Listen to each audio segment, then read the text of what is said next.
वंदन दोस्तों। ध्यान नगरी काशी से मैं आशा गुप्ता काशी शक्ति ध्यान मंच पर आप सभी का बहुत बहुत स्वागत करती हूँ।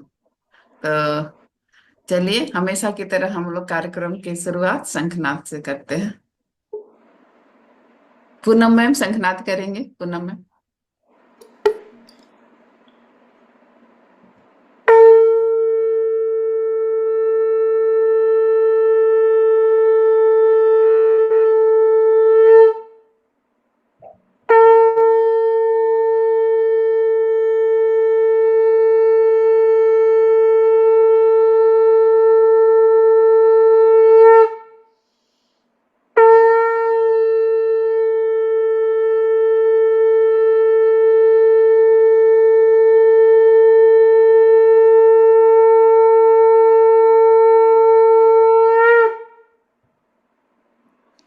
बहुत सुंदर, धन्यवाद पूनम मैम।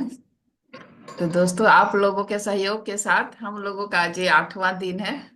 देखिए, इसी तरह प्रेम के साथ हम लोग बढ़ते चले जाएंगे और 40 दिन यूं ही निकल जाएगा आराम से।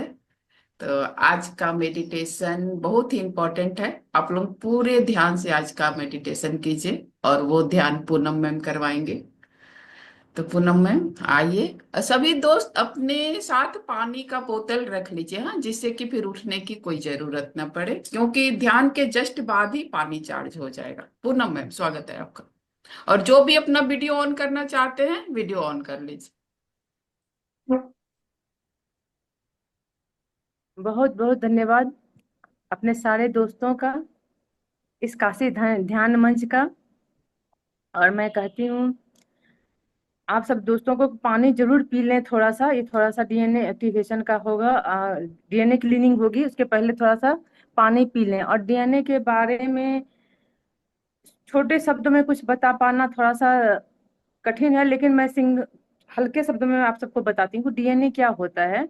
डीएनए को हम अपने माँ के गर्भ से ही लेके आते हैं, या यूं कहिए कि हमारे अंदर हमारे पूर्वजों का डीएनए चलता आ रहा है। उनके अंदर जो कोई भी भावनाएं ऐसे रही होंगी, जिसका कुछ ना कुछ अंश हमारे अंदर होता है, हम उनसे सिमिलर होते हैं। कभी आजकल जेनेटिक कहते हैं ना, कुछ बीमारियां भी होती है, जेनेटिक है बीमारी है, तो वो क्या होता है, उनके डीएनए से हमारे डीएनए में वो आ जाते हैं। जैसे कभी क्रोध भरा विचार हमारे पूर्वज का रहा होगा, क्रोध, नफरत, गुस्सा, जेलेसी, अस्वीकार की भावना, या प्रेम, आनंद, परम आनंद, जो भी भावना उनके अंदर होती है, उनकी कुछ ना कुछ अंश हमारे अंदर आ जाते हैं। तो वो हमारे, अगर हम क्रोध से भर जाते हैं तो वो डीएनए उस एक एंटीना की तरह होता है दोस्तों। वो एक एंटीना की तरह वो डीएनए हमारे अंदर, ये अगर हम क्रोध से भर जाते हैं तो ये हमारा मस्तिष्क उस मैसेज को रिसीव करता है, और उसमें से जो रसायन मिलती है, निकलती है, उसे वो डीएनए कैच करके पूरे सेल्स को भेजता है। और सेल्स से हमारे बॉडी की स्ट्रक्चर होती है, बनावट, उसी से हम बनते हैं। सेल्स के द्वारा ही हम बने हुए हैं, तो ये हमें पता है। तो उससे हमारी बनावट होती है, तो उस स्ट्रक्चर से अगर हम नफरत में हैं, अगर क्रोध में हैं, और उस उनसे हम बन रहे हैं, तो सारी हमारी स्ट्रक्चर खराब हो रही है। और शायद हम ये न जानते भी नहीं है कि हम जाने अनजाने में अपने शेप को खराब कर रहे हैं, अपने अंदर की कुछ ऐसी खराब तत्वों को, नकारात्मक शक्ति को प्रवेश करवा दे रहे हैं, जो हमारे लिए हार्मफुल है। तो इसको शॉर्ट फॉर्म में बताते हुए चलिए ध्यान की ही मुद्रा में जाते हैं। ध्यान से ही कोई बात नहीं, अगर हो गया तो, अगर जाने अनजाने में गलती हो गई, कोई दिक्कत नहीं है। जब हम जानते हैं शिवो हम, जब हम ब्रह्मास्मि हैं, अहम ब्रह्मास्मि, जब इस बात को हम जान लेते हैं, तो अगर हमने जाने अनजाने में कुछ गलतियां की है, उससे हमारे स्ट्रक्चर खराब हो गए हैं, तो ठीक भी तो हम कर सकते हैं। जब दोनों हमारे पास ही है, अगर वो गलत करने का श्रेय अगर हम खुद को ले देते हैं, तो सही करने का भी श्रेय खुद को देंगे, और कोशिश करके उसे परफेक्शन के लाइन पे लेके आएंगे। और जब परफेक्शन के लाइन पर ठान लेते हैं, तो जो भी ठान लें हम, हमसे होना ही है। चिंता की कोई बात नहीं, हम उस मूल चेतना का अंश हैं, प्रतिबिंब हैं हम। अब यूं कहिए तो हमें तो बिल्कुल भी चिंता नहीं होती है। जब हमें अपने डीएनए के बारे में सर्च करना होता है तो मैं तो कहती हूँ उसमें परमात्मा की संतान हूँ, तो थोड़ा सा डीएनए तो उनका भी है हमारे अंदर। वो जब वो पूर्ण है, उनके अंदर प्रेम है, करुणा है, आनंद है, जब उनके संतान हम हैं तो हमारे अंदर वो डीएनए भी है जो डीएक्टिवेट हो गया है। हमने उस पे क्रोध, प्रेम, घृणा, नफरत के जो लेयर चढ़ा दिए हैं, उसे वो ढक गए हैं, कमजोर पड़ गए हैं। तो आज हम चलते हैं उस डीएनए को क्लीन करते हैं।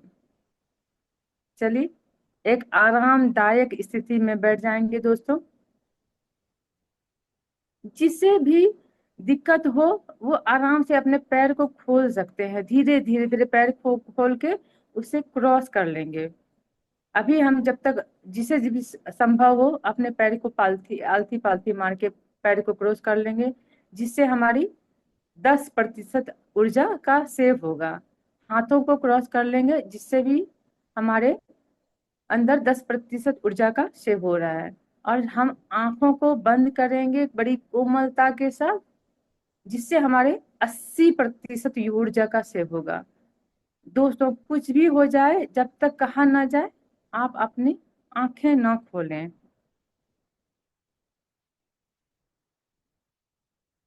अपने आप को धीरे धीरे धीरे हम शांत करते जाएंगे। हम महसूस करते हैं कि हम शांत हो रहे हैं, नीचे से ऊपर तक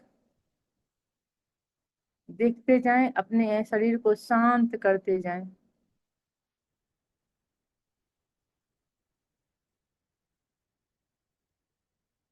पूरा शरीर ढीला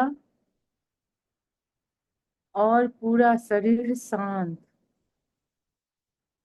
एक लंबी गहरी सांस लेंगे और उसे कुछ पल के लिए रोक देंगे। फिर धीरे धीरे धीरे उसे छोड़ते जाएं। फिर एक लंबी गहरी सांस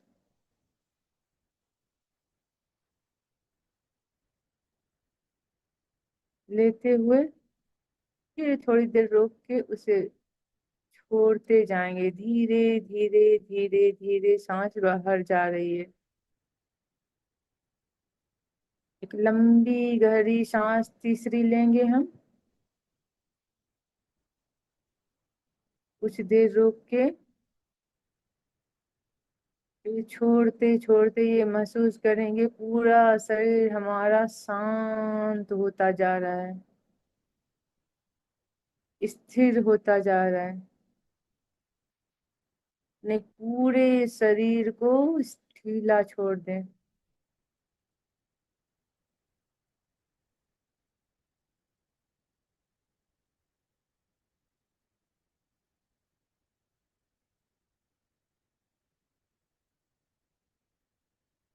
कल से नवरात्रि शुरू है दोस्तों।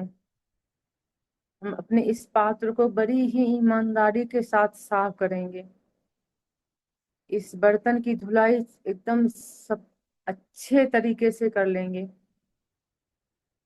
तभी इस देह रूपी मंदिर में देवी का आगमन हो पाएगा।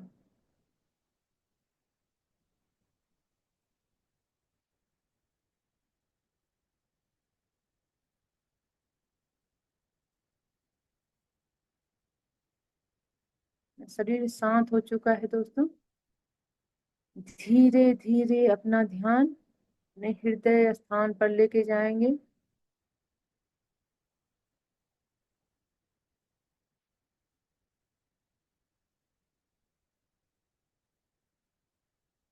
वहां महसूस करें प्रेम, आनंद, परम आनंद।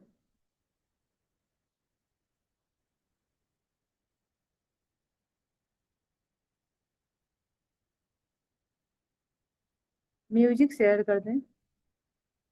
हृदय धीरे धीरे जा रहा है।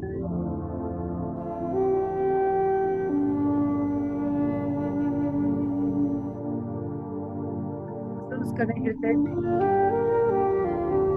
अनंत प्रेम को ले रहा हूँ।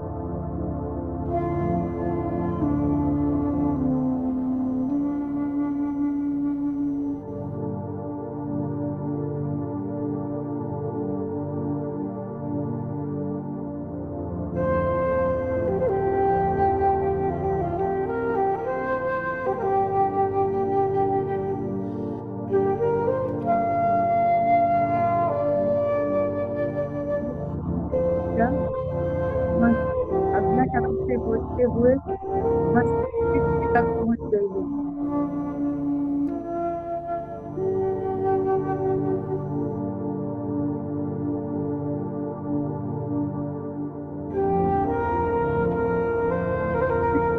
का कारण रिसीव किया और इस सेल्स को भेज रहा है।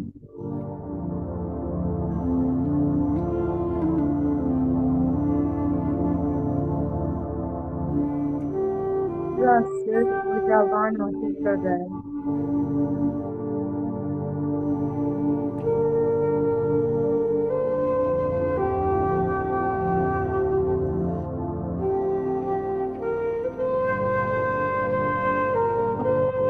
अनुभव कर रहा है दोस्तों।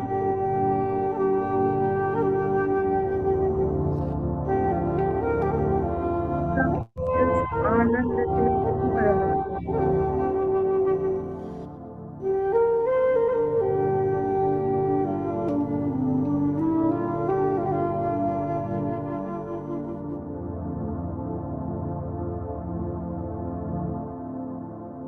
ऊर्जावान ये सेल्स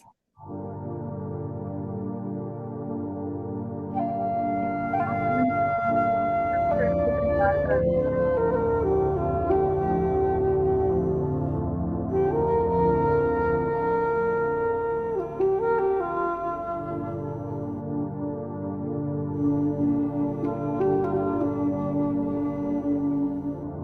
सारे सेल्स जो अभी छुपाए हुए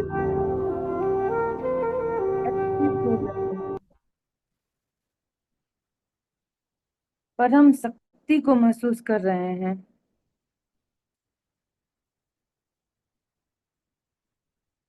परम आनंद को महसूस कर रहे हैं।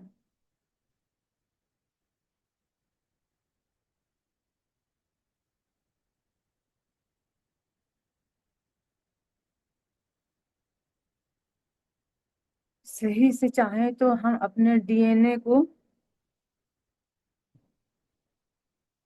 जब चाहे बदल सकते हैं। हमारे डीएनए पे जबरदस्त काम हो रहा है दोस्तों।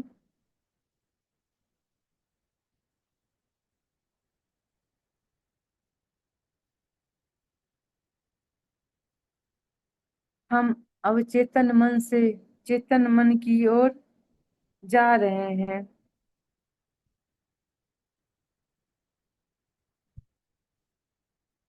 और पिछली सारी गलतियों के लिए माफी मांग रहे हैं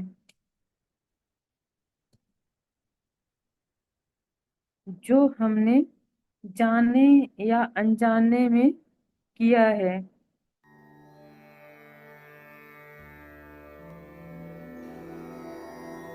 माफी मांगने से हमारी ऊर्जा में जबरदस्त विस्फोट हो रहा है दोस्तों।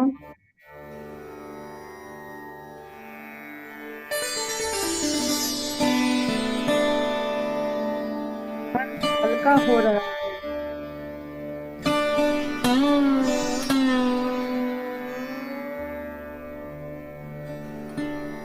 हमने अपने गुस्से की वजह से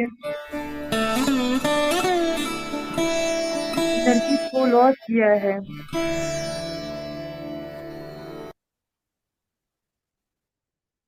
गुस्से से हमारी एनर्जी का विनाश होता है दोस्तों। हम क्रोध तो किसी और पर कर रहे होते हैं पर जल खुद रहे होते हैं।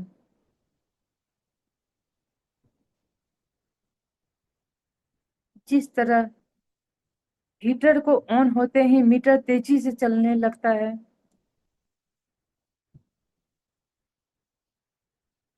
उसी तरह गुस्सा से हमारे अंदर आग अग्नि धधकने लगता है। हमारे लीवर पर बहुत बुरा असर पड़ता है। हमारे अंदर एसिड बनने लगती है।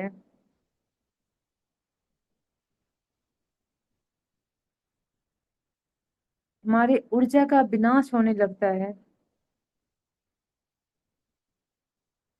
उससे से हाइपर एसिडिटी भी होती है, अल्सर तक बीमारी हो जाती है। हम क्षमा मांगते हैं अपने लीवर से।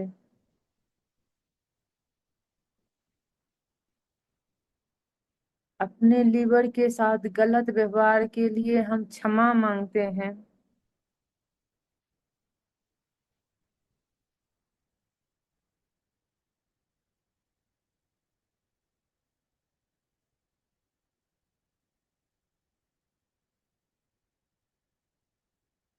हमारे अंदर अद्भुत परिवर्तन हो रहा है।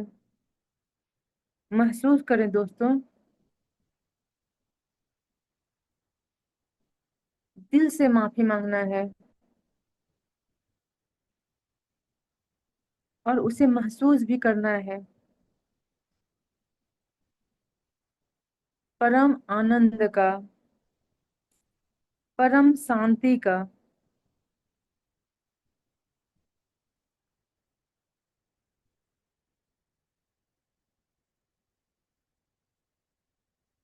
हमारे लीवर ने हमें माफ कर दिया दोस्तों। वहां प्रेम की ऊर्जा बरस रही है। जब हम दुखी होते हैं तो हमें सांस लेने में तकलीफ होने लगती है। दमा, अस्थमा की शिकायत होने लगती है। हमने जो गलती की है उसकी माफी हम फेफड़ों से मांगते हैं।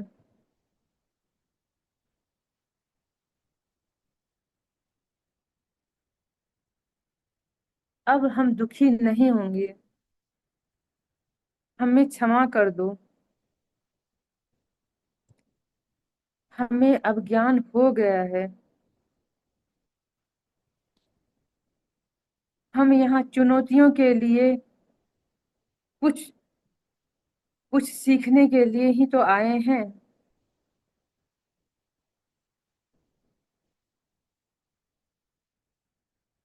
दुखी होकर हम अपने अंदर बीमारियों को इकट्ठा करते जा रहे हैं दोस्तों।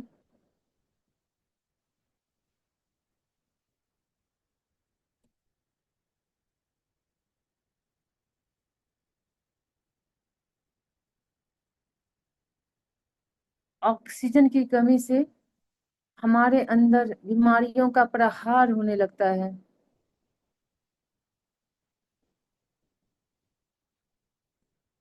पूरे दिल से माफी मांगते हैं हम। अब हम दुखी नहीं होंगे। महसूस करें परम शांति को, परम आनंद को। धन्यवाद करें अपने फेफड़ों को और कहें, हमें आपकी जरूरत है। आपको मेरा साथ निभाना होगा। हमारे अंदर प्रेम की भाषा चलती है दोस्तों। प्रेम भेजना है।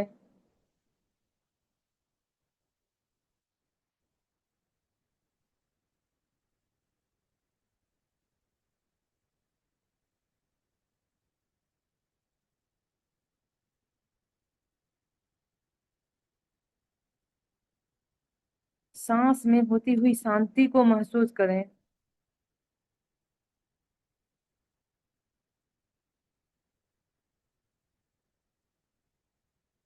शक्ति का संचार होता अपने भीतर महसूस करें दोस्तों।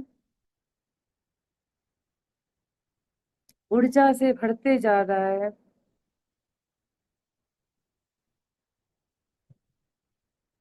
धन्यवाद और प्रेम से भरे रहें। प्रेम भेजते रहे अपने फेफड़ों को।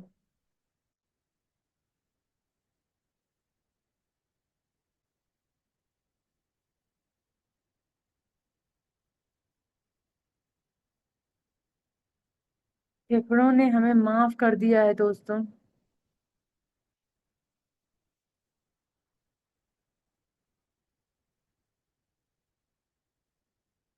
डर जो हमारे अंदर उठता है वो हमारे किडनी को प्रभावित करता है।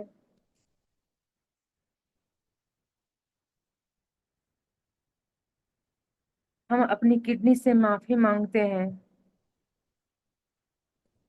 छोटे छोटे बच्चे जो डर के कारण पेशाब कर देते हैं, हम माता पिता बेवजह उन्हें हम दिन भर डराते रहते हैं। कुछ किसी ना किसी बहाने से उन्हें डरा धमका के ही उनसे काम निकलवाते हैं।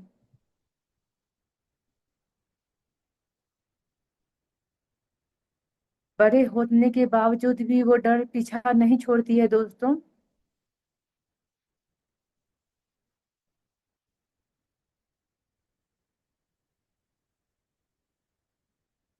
पेशाब होना तो बंद हो जाता है लेकिन हमारे अंदर की शक्तियां छिन्न हो जाती है।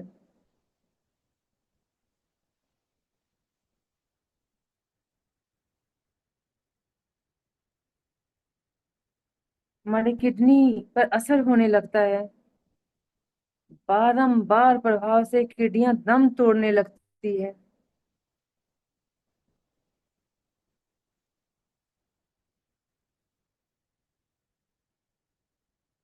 और जिंदगी भर हम डर से भरे रहते हैं। हर बात में हमें, किसी भी काम को करने में हमें डर का महसूस होता है।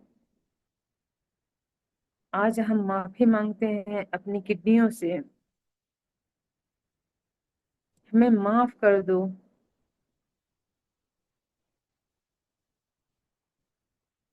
और धन्यवाद करते हैं किडनियों का हमारे साथ पूरी तरह से अपने काम में जुड़े रहने के लिए।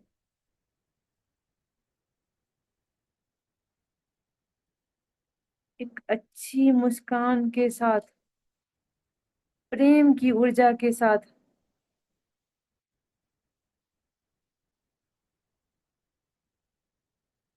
आनंद की ऊर्जा अपने किडनी को प्रदान करें दोस्तों। और वादा करें अब हम डर से बाहर रहेंगे। डर को अपने ऊपर हावी नहीं होने देंगे।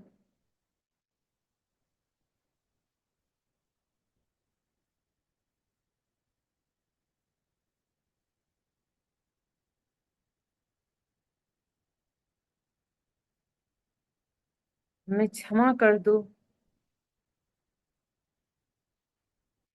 हमें क्षमा कर दो।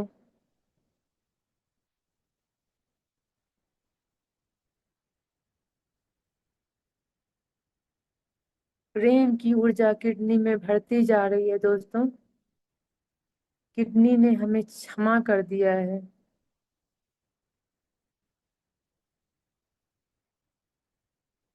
जो तनाव हम अपने भीतर रखते हैं वो हमारे पेनक्रियाज को खराब कर देते हैं। जब हमारी इच्छाएं पूरी नहीं होती तो हमारे जीवन से मधुरता गायब होने लगती है।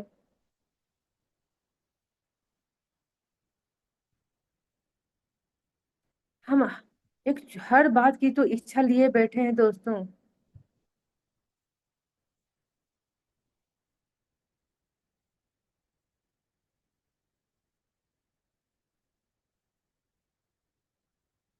तनाव के कारण हम भरे रहते हैं।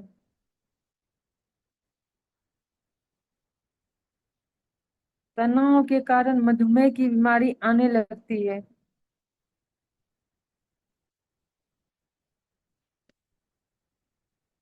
ये कोई आसान चीज नहीं है डायबिटीज को अपने पास बुलाना। बहुत मेहनत करनी पड़ती है। इतना तनाव रखना पड़ता है कि डायबिटीज को हमारे अंदर आना पड़ता है।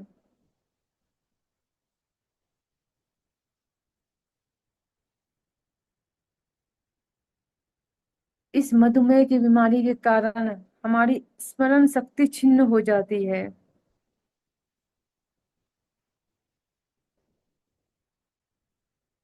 शरीर के और भी पार्ट्स खराब होने लगते हैं।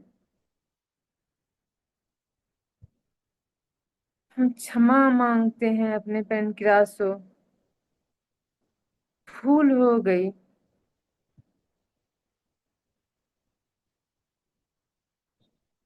हम तहे दिल से माफी मांगते हैं।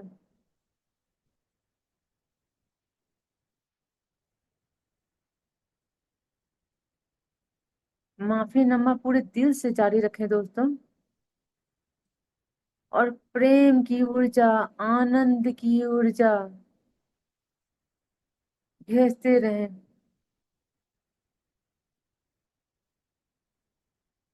हमने बहुत प्रहार किया है अपने ऊपर,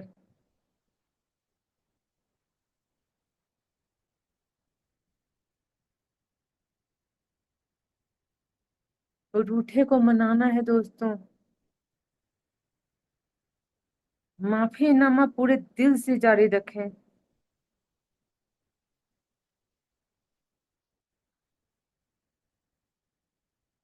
धन्यवाद और प्रेम की ऊर्जा बहुत जरूरी है पहुंचाना।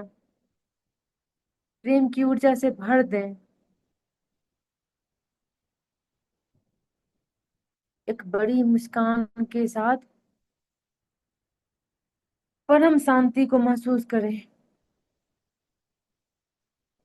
परम शक्ति को महसूस करें,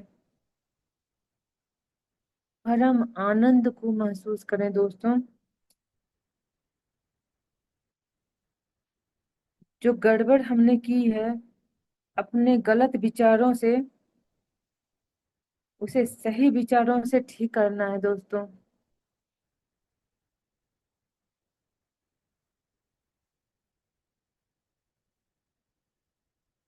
हमारी पेनकियाज ने हमने माफ कर दिया है। प्रेम की ऊर्जा उसमें भर गई है। आनंद, परम आनंद से वो भरते जा रही है।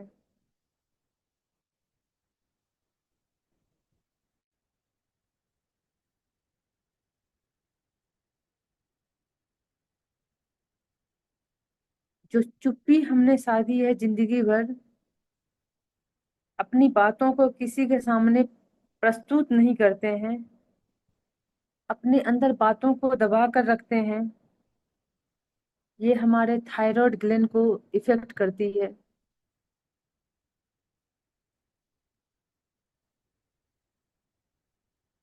एक्सप्रेस करना बहुत जरूरी है दोस्तों। अपनी बात किसी के सामने रखना बहुत जरूरी है।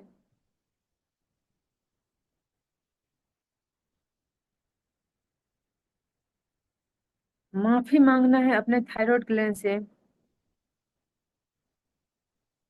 अपने विवेक को जागृत करना है दोस्तों।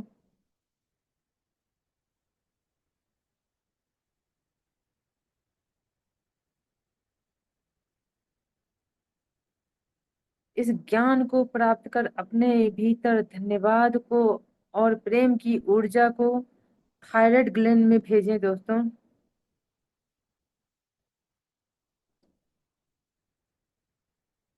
अब महसूस करें अपने भीतर प्रेम, परम शांति, परम शक्ति को।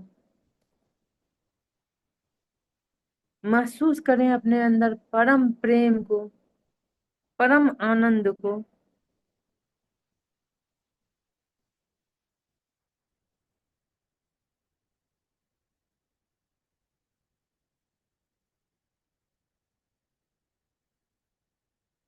हमारी थायराइड ग्लैंड ने हमें माफ कर दिया है।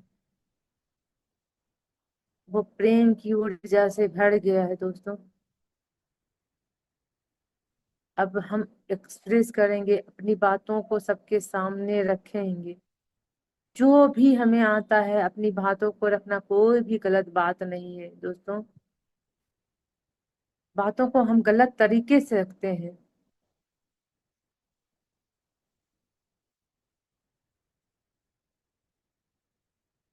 सच कड़वा नहीं होता है दोस्तों, सच को बताने का तरीका कड़वा होता है।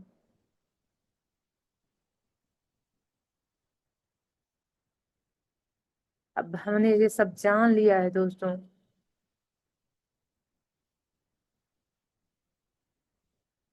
हमारी थायराइड ग्लैंड अब हमारे साथ है। हम उसके साथ हैं। हमारी जो असुरक्षा की भावना भविष्य को लेकर है,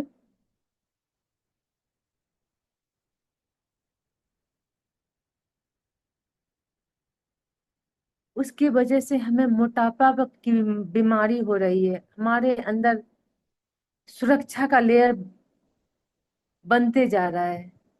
हम बाहर अंदर सुरक्षित असुरक्षित महसूस करते हैं, बाहर हमारे शरीर पर लेयर बनते जा रहा है।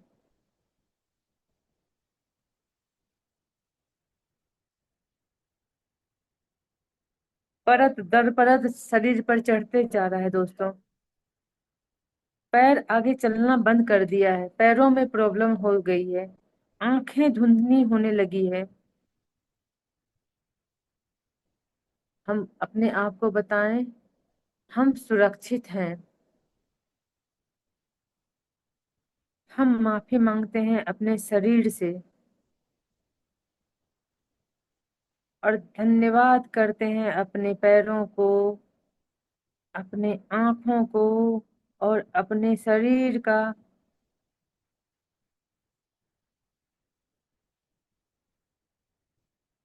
प्रेम से भरते जा रहा है, आनंद से भरते जा रहा है हमारा शरीर। परम आनंद की ऊर्जा से भरपूर हो रहा है।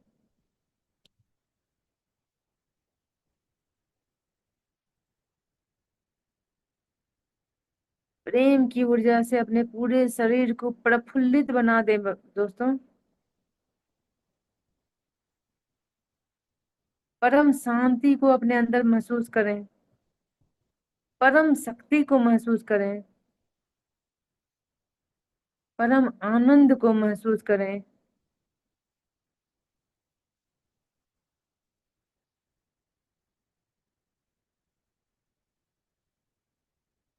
हमारा शरीर अब आनंद से झूम रहा है।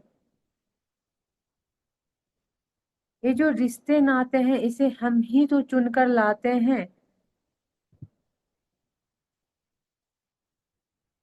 सीखने के लिए और हम अपने कर्मा को बैलेंस करने के लिए।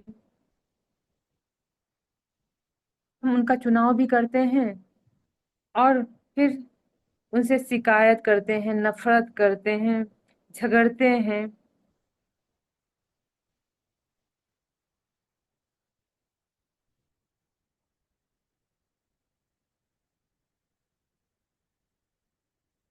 और इनसे हमारे डीएनए का जो डीएनए जो एक एंटीना की तरह हमारे अंदर काम कर रहा है, वो सेल्स को नफरत की ऊर्जा, घृणा की ऊर्जा भेजने लगता है, ईर्ष्या की ऊर्जा भेजने लगता है दोस्तों।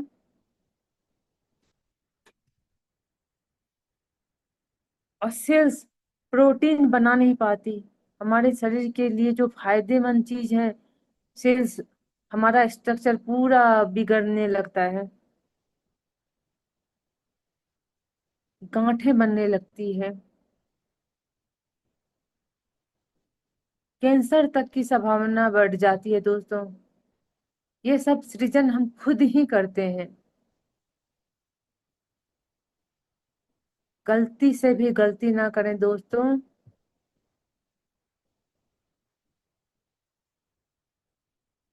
हम माफी मांगते हैं अपने पूरे शरीर से।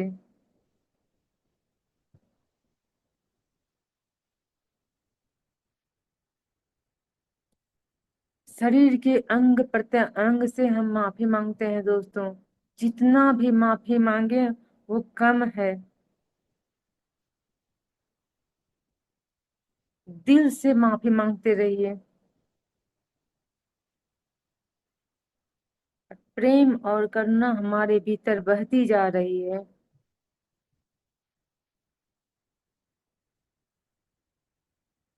धन्यवाद की भावना हमारे भीतर बह रही है दोस्तों।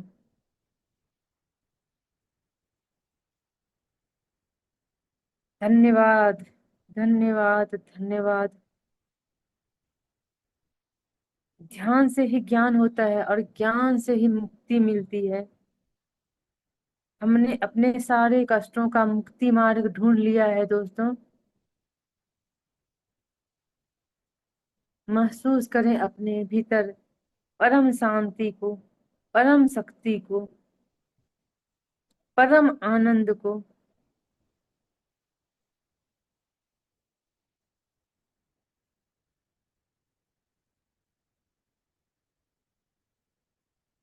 ये जो आत्मबल आपके अंदर बढ़ता जा रहा है दोस्तों, इससे आपका डीएनए स्ट्रक्चर बदल चुका है। आपके अंदर परम आनंद की जागृति हो चुकी है। अपने अंदर परम आनंद को महसूस करें।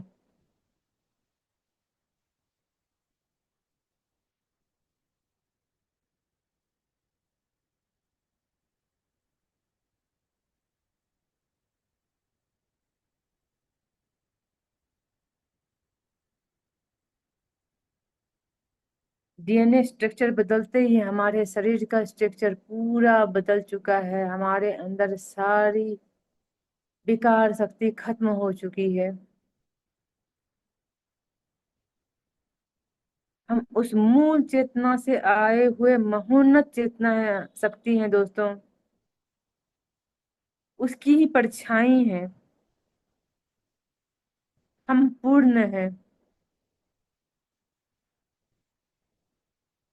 हम शिवोहम शिवोहम शिवोहम। हमें डरने की कोई जरूरत नहीं है। अहम ब्रह्मास्मि। आपके अंदर और मेरे अंदर बैठे हुए उस परमात्मा तत्व को मेरा सत सत नमन। इस आनंद की ऊर्जा में 1 मिनट बैठे रहें दोस्तों।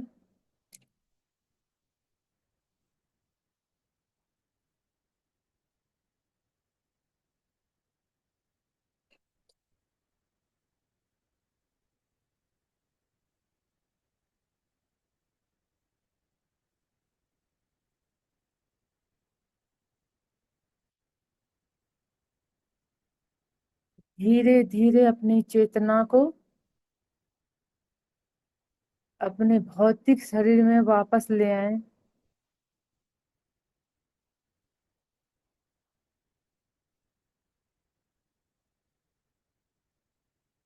बड़े हर्ष के साथ, आनंद के ऊर्जा के साथ,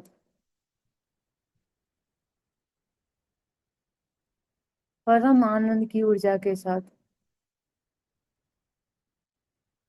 धीरे धीरे अपने दोनों हाथों को अपने आंखों पे ले आएंगे और धन्यवाद करेंगे उस शक्ति को, जिन्होंने हमें इतनी ज्ञान का भंडार खोल दिया, अपने ज्ञान का पिटारा हमारे ऊपर खोल दिया। सारे एस्ट्रल मास्टर को कोटि कोटि धन्यवाद। अपने माता पिता को धन्यवाद। पूरे जगत को धन्यवाद। काशी शक्ति ध्यान मंच को धन्यवाद। जगह को धन्यवाद। सारी ऊर्जाओं को धन्यवाद। पूरे शरीर को धन्यवाद।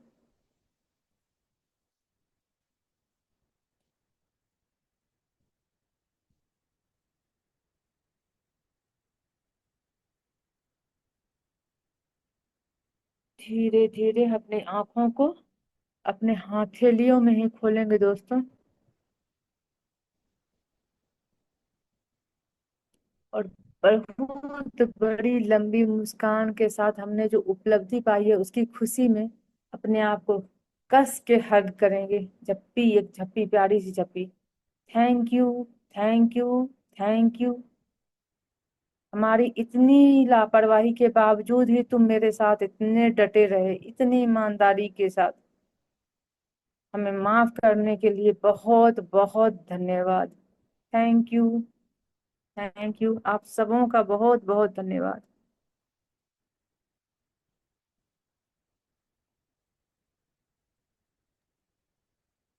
अब हम थोड़ा पानी चार्ज कर लें साथ में। ये पानी प्रेम से भरी हुई है, ये आनंद से भरी हुई है, ये शांति से भरी हुई है, परम आनंद से भरी हुई है, सर्व शक्तियों से भरी हुई है। धन्यवाद, धन्यवाद, धन्यवाद। आप दो घोट इस पानी को पी लें और अपने परिवार के सभी सदस्यों को पिलाएंगे।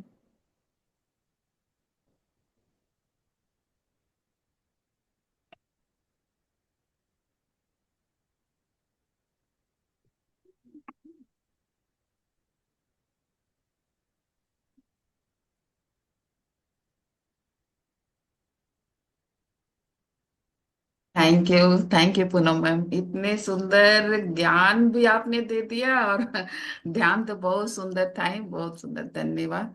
तो दोस्तों, पहले हमें लगता है कि डीएनए के बारे में जब मैं लिखी थी तो आप लोग सोच रहे होंगे ये डीएनए मेडिटेशन में क्या होता है। बहुत कुछ क्लियर हो गया और बहुत कुछ क्लियर अब होगा। हम लोगों के साथ गीता मैम जुड़ी हुई हैं और वो इस बारे में ज्ञान देंगी। तो मैं मैम से रिक्वेस्ट करूंगी कि मैम आप आइए और हम लोगों को ज्ञान दीजिए। इस मंच पे आपका बहुत स्वागत है Geeta ma'am. Welcome Geeta ma'am.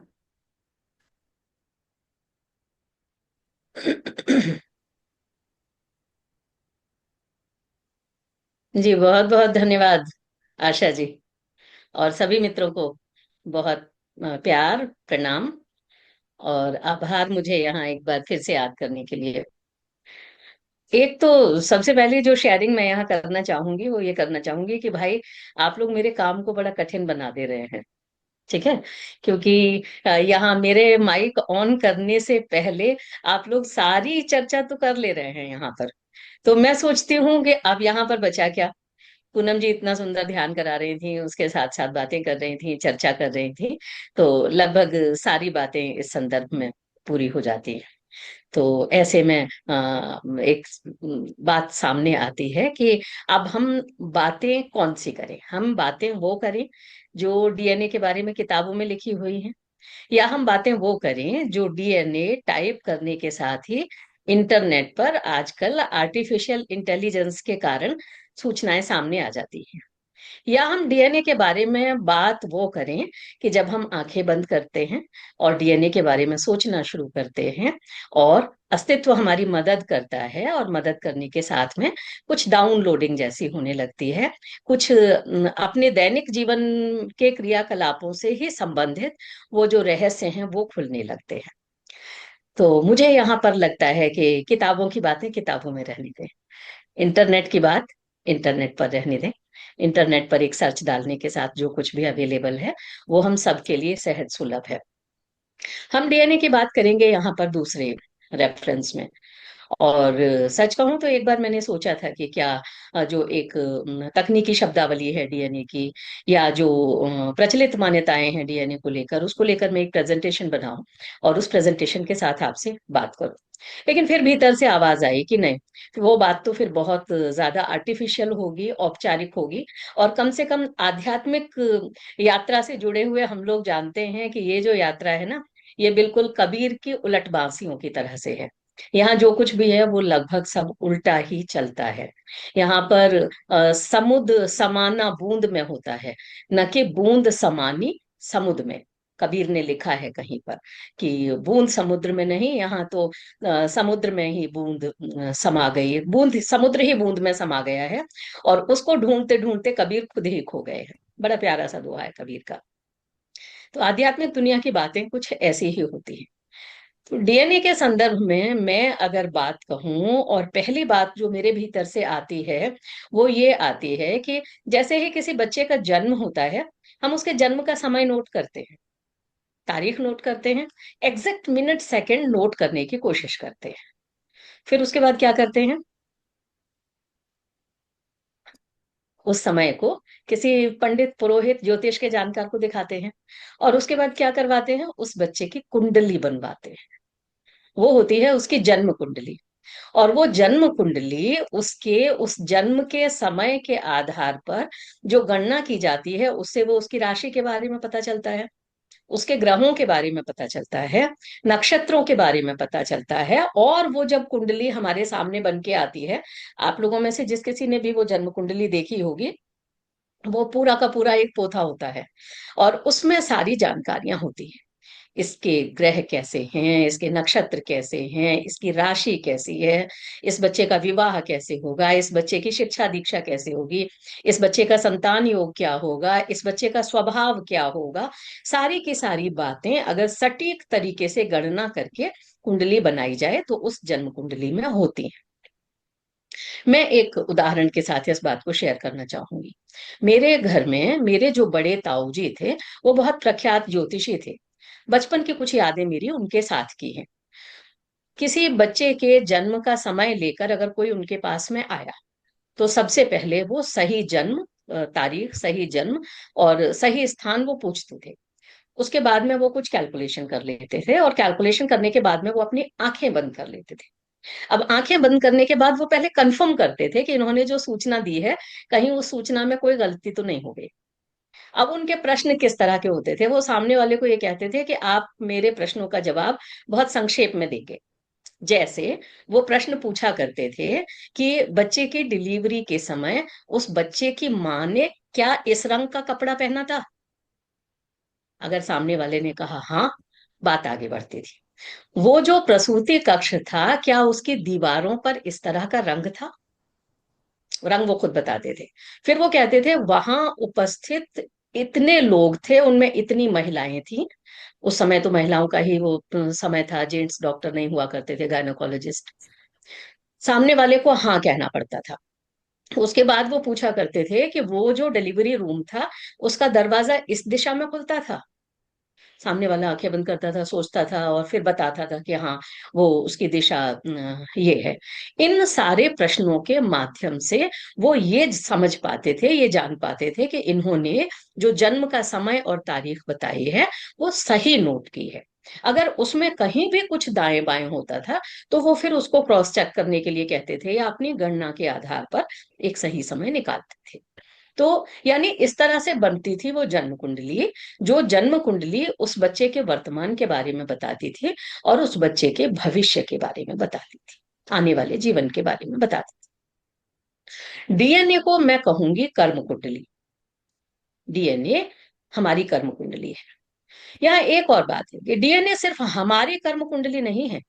DNA हमारे पूर्वजों की भी कर्म कुंडली है, हमारे सारे पुरखों की भी कर्म कुंडली है। और उनकी उस कर्म कुंडली में जो आंक दिया गया, वो पीढ़ी दर पीढ़ी ट्रांसफर होते होते कहीं उसके कुछ हिस्से हम तक भी आ गए। ऐसा कैसे होता है कि किसी छोटे बच्चे को देख के घर के बड़े बुजुर्ग कहने लगते हैं, अरे हमारे दादा हुआ करते थे, इसकी आंखें तो बिल्कुल उससे मिलती हैं। अरे इसका बोलने का तरीका तो हमारी नानी की तरह से है, इसके जो बाल है ना, वो तो बिल्कुल उसकी तरह से है। तो ये जो सारी साम्यताएं मिलती हैं, ये सारी साम्यताएं डीएनए के कारण मिलती हैं। ये सारी की सारी जो साम्यताएं होती हैं, वो वंशानुगत होती हैं, जो एक पीढ़ी से दूसरी पीढ़ी में हस्तांतरित होती रहती हैं। इसके साथ साथ और बहुत सारी चीजें। पीढ़ियों पहले परिवार में किसी को गाने का शौक था, और कई पीढ़ियों के बाद कोई बच्चा जन्म लेने के बाद बोलना शुरू बाद में करता है, गुनगुनाना पहले शुरू कर देता है। यानी आनुवंशिकता के आधार पर उसके डीएनए में वो जो गाने का संस्कार था, वो बहुत वर्षों पहले आंक दिया गया।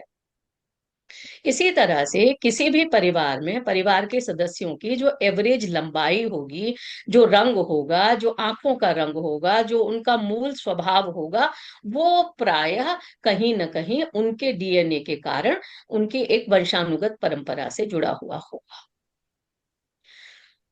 डीएनए की एक तुलना अगर हम और करने की कोशिश करें, तो मान लीजिए किसी हवाई जहाज का अगर एक्सीडेंट हो जाए, दुर्घटना हो जाए, और वो हवाई जहाज क्रैश हो जाए, और वो नीचे गिर जाए, और उस हवाई जहाज में सवार लोगों में से कोई भी ना बचे। अब ये कैसे जाना जाए कि ये दुर्घटना हुई कैसे थी।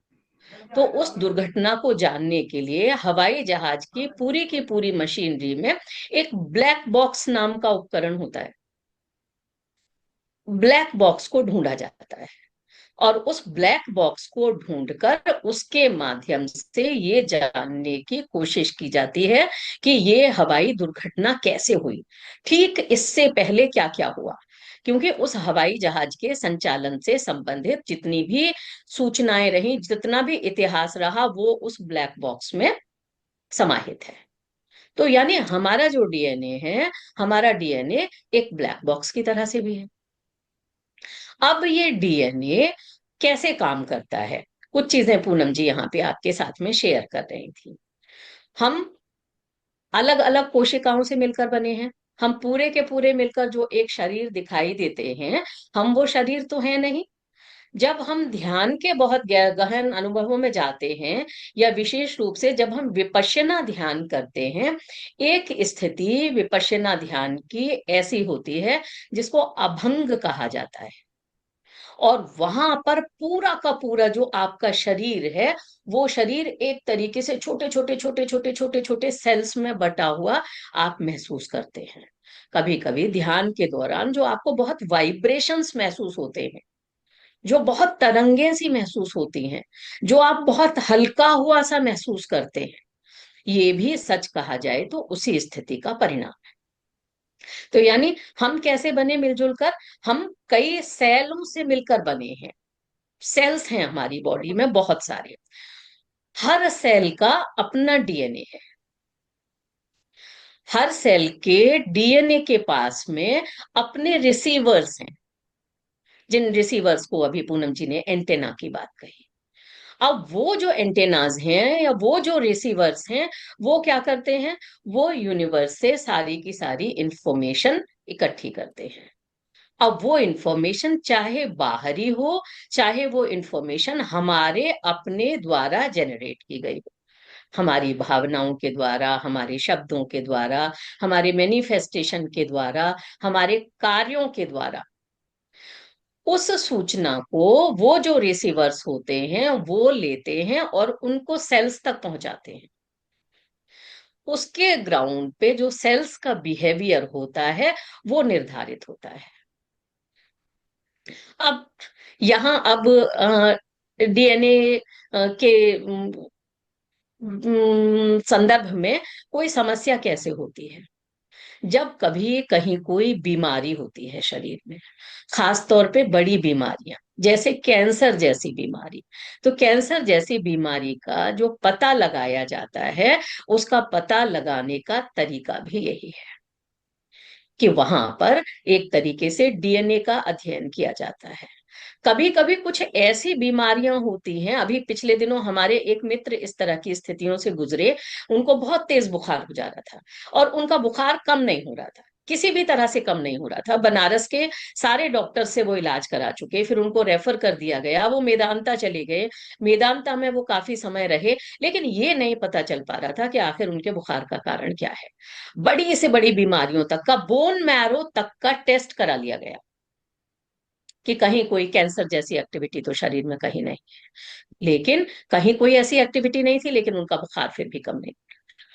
फिर डॉक्टर्स किस ट्रेंड पे गए? उन्होंने उनको ये कहा कि आप अपने घर परिवार में पता करिए कि क्या आपके परिवार के आसपास के लोग और परिवार के थोड़े से दूर के लोग, मतलब प्राइमरी और सेकेंडरी जो फैमिली मेंबर्स हैं, मैटरनल और पैटर्नल, माता और पिता दोनों तरफ की साइड के, क्या उनके साथ कभी कहीं इस तरह की बात तो नहीं रही है?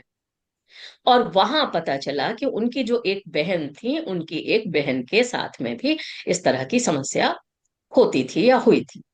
उससे कुछ पीढ़ी पहले भी उनके परिवार में कहीं कोई इस तरह की समस्या हुई थी। उसके आधार पे डॉक्टरों को अपना निर्णय लेने का, अपना जो ट्रीटमेंट था उसको तय करने का तरीका मिला, और बाकी आगे वो स्वस्थ हुए और अब वो ठीक है। तो यानी यहाँ पर ये जो डीएनए है, वो डीएनए जो हमारी कर्म कुंडली की तरह से मैं जिसको कहना चाहूंगी, वो अलग अलग स्थितियों में अलग अलग तरह से बिहेवियर करता है। अब वो किस पे डिपेंड करता है कि वो जो उसके रिसीवर्स हैं, वो जो उसके एंटेनाज हैं, उनको हम किस तरह की सूचनाएं दे रहे हैं। ध्यान के अंत में पूनम जी ने बड़ी सुंदरता से उस बात को बताया था कि हम वहां जो जिस तरह के भी मैसेजेस दे रहे हैं, अगर हमने उसके रिसीवर्स को प्रेम का मैसेज दिया, करुणा का मैसेज दिया, समानुभूति का मैसेज दिया, बंधुत्व का मैसेज दिया, तो सेल्स में क्या कम्युनिकेट होगा? सेल्स में वो ही भावना कम्युनिकेट होगी, और वो जो उन सेल्स की जो एक्टिविटी होगी वो फिर उसी भावना के आधार पर होगी, और उसका जो रिटर्न हमारे शरीर को मिलेगा, हमारे व्यवहार को मिलेगा, हमारी भावनाओं को मिलेगा, वो उसी तरह से मिलेगा जैसी फीडिंग हमने उनकी की। वहीं अगर हमारी फीडिंग निगेटिव हुई तो वहां क्या होगा? वहां फिर सेल के पास में वही सूचना जाएगी, सेल की एक्टिविटी फिर उसी तरह से होगी।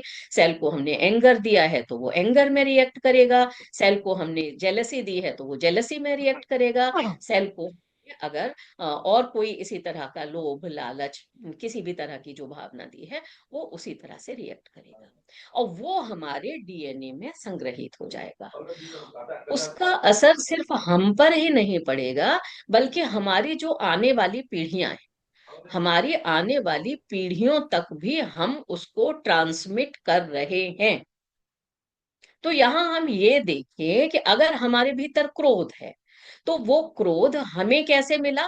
वो क्रोध हमें एक तो एक्सटर्नल फैक्टर्स हो गए, दूसरे जो अगर इंटरनल फैक्टर्स कहीं ना कहीं रहे होंगे तभी तो एक्सटर्नल फैक्टर्स हमें ट्रिगर करते हैं, तो वो कहीं ना कहीं हमारे डीएनए में रहा होगा, और जो हमारे पूर्वजों की कर्म कुंडली के कारण हम में ट्रांसमिट हुआ।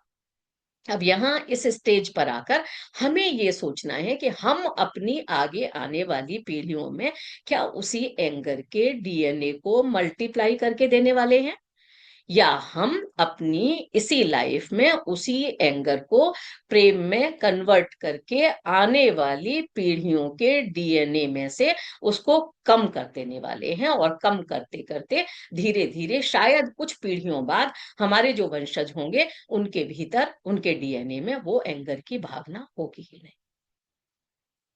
ये एक एग्जाम्पल है, ये एक उदाहरण है, क्योंकि हमारे हर सेल के पास में अपना ब्रेन है और अपना हार्ट है।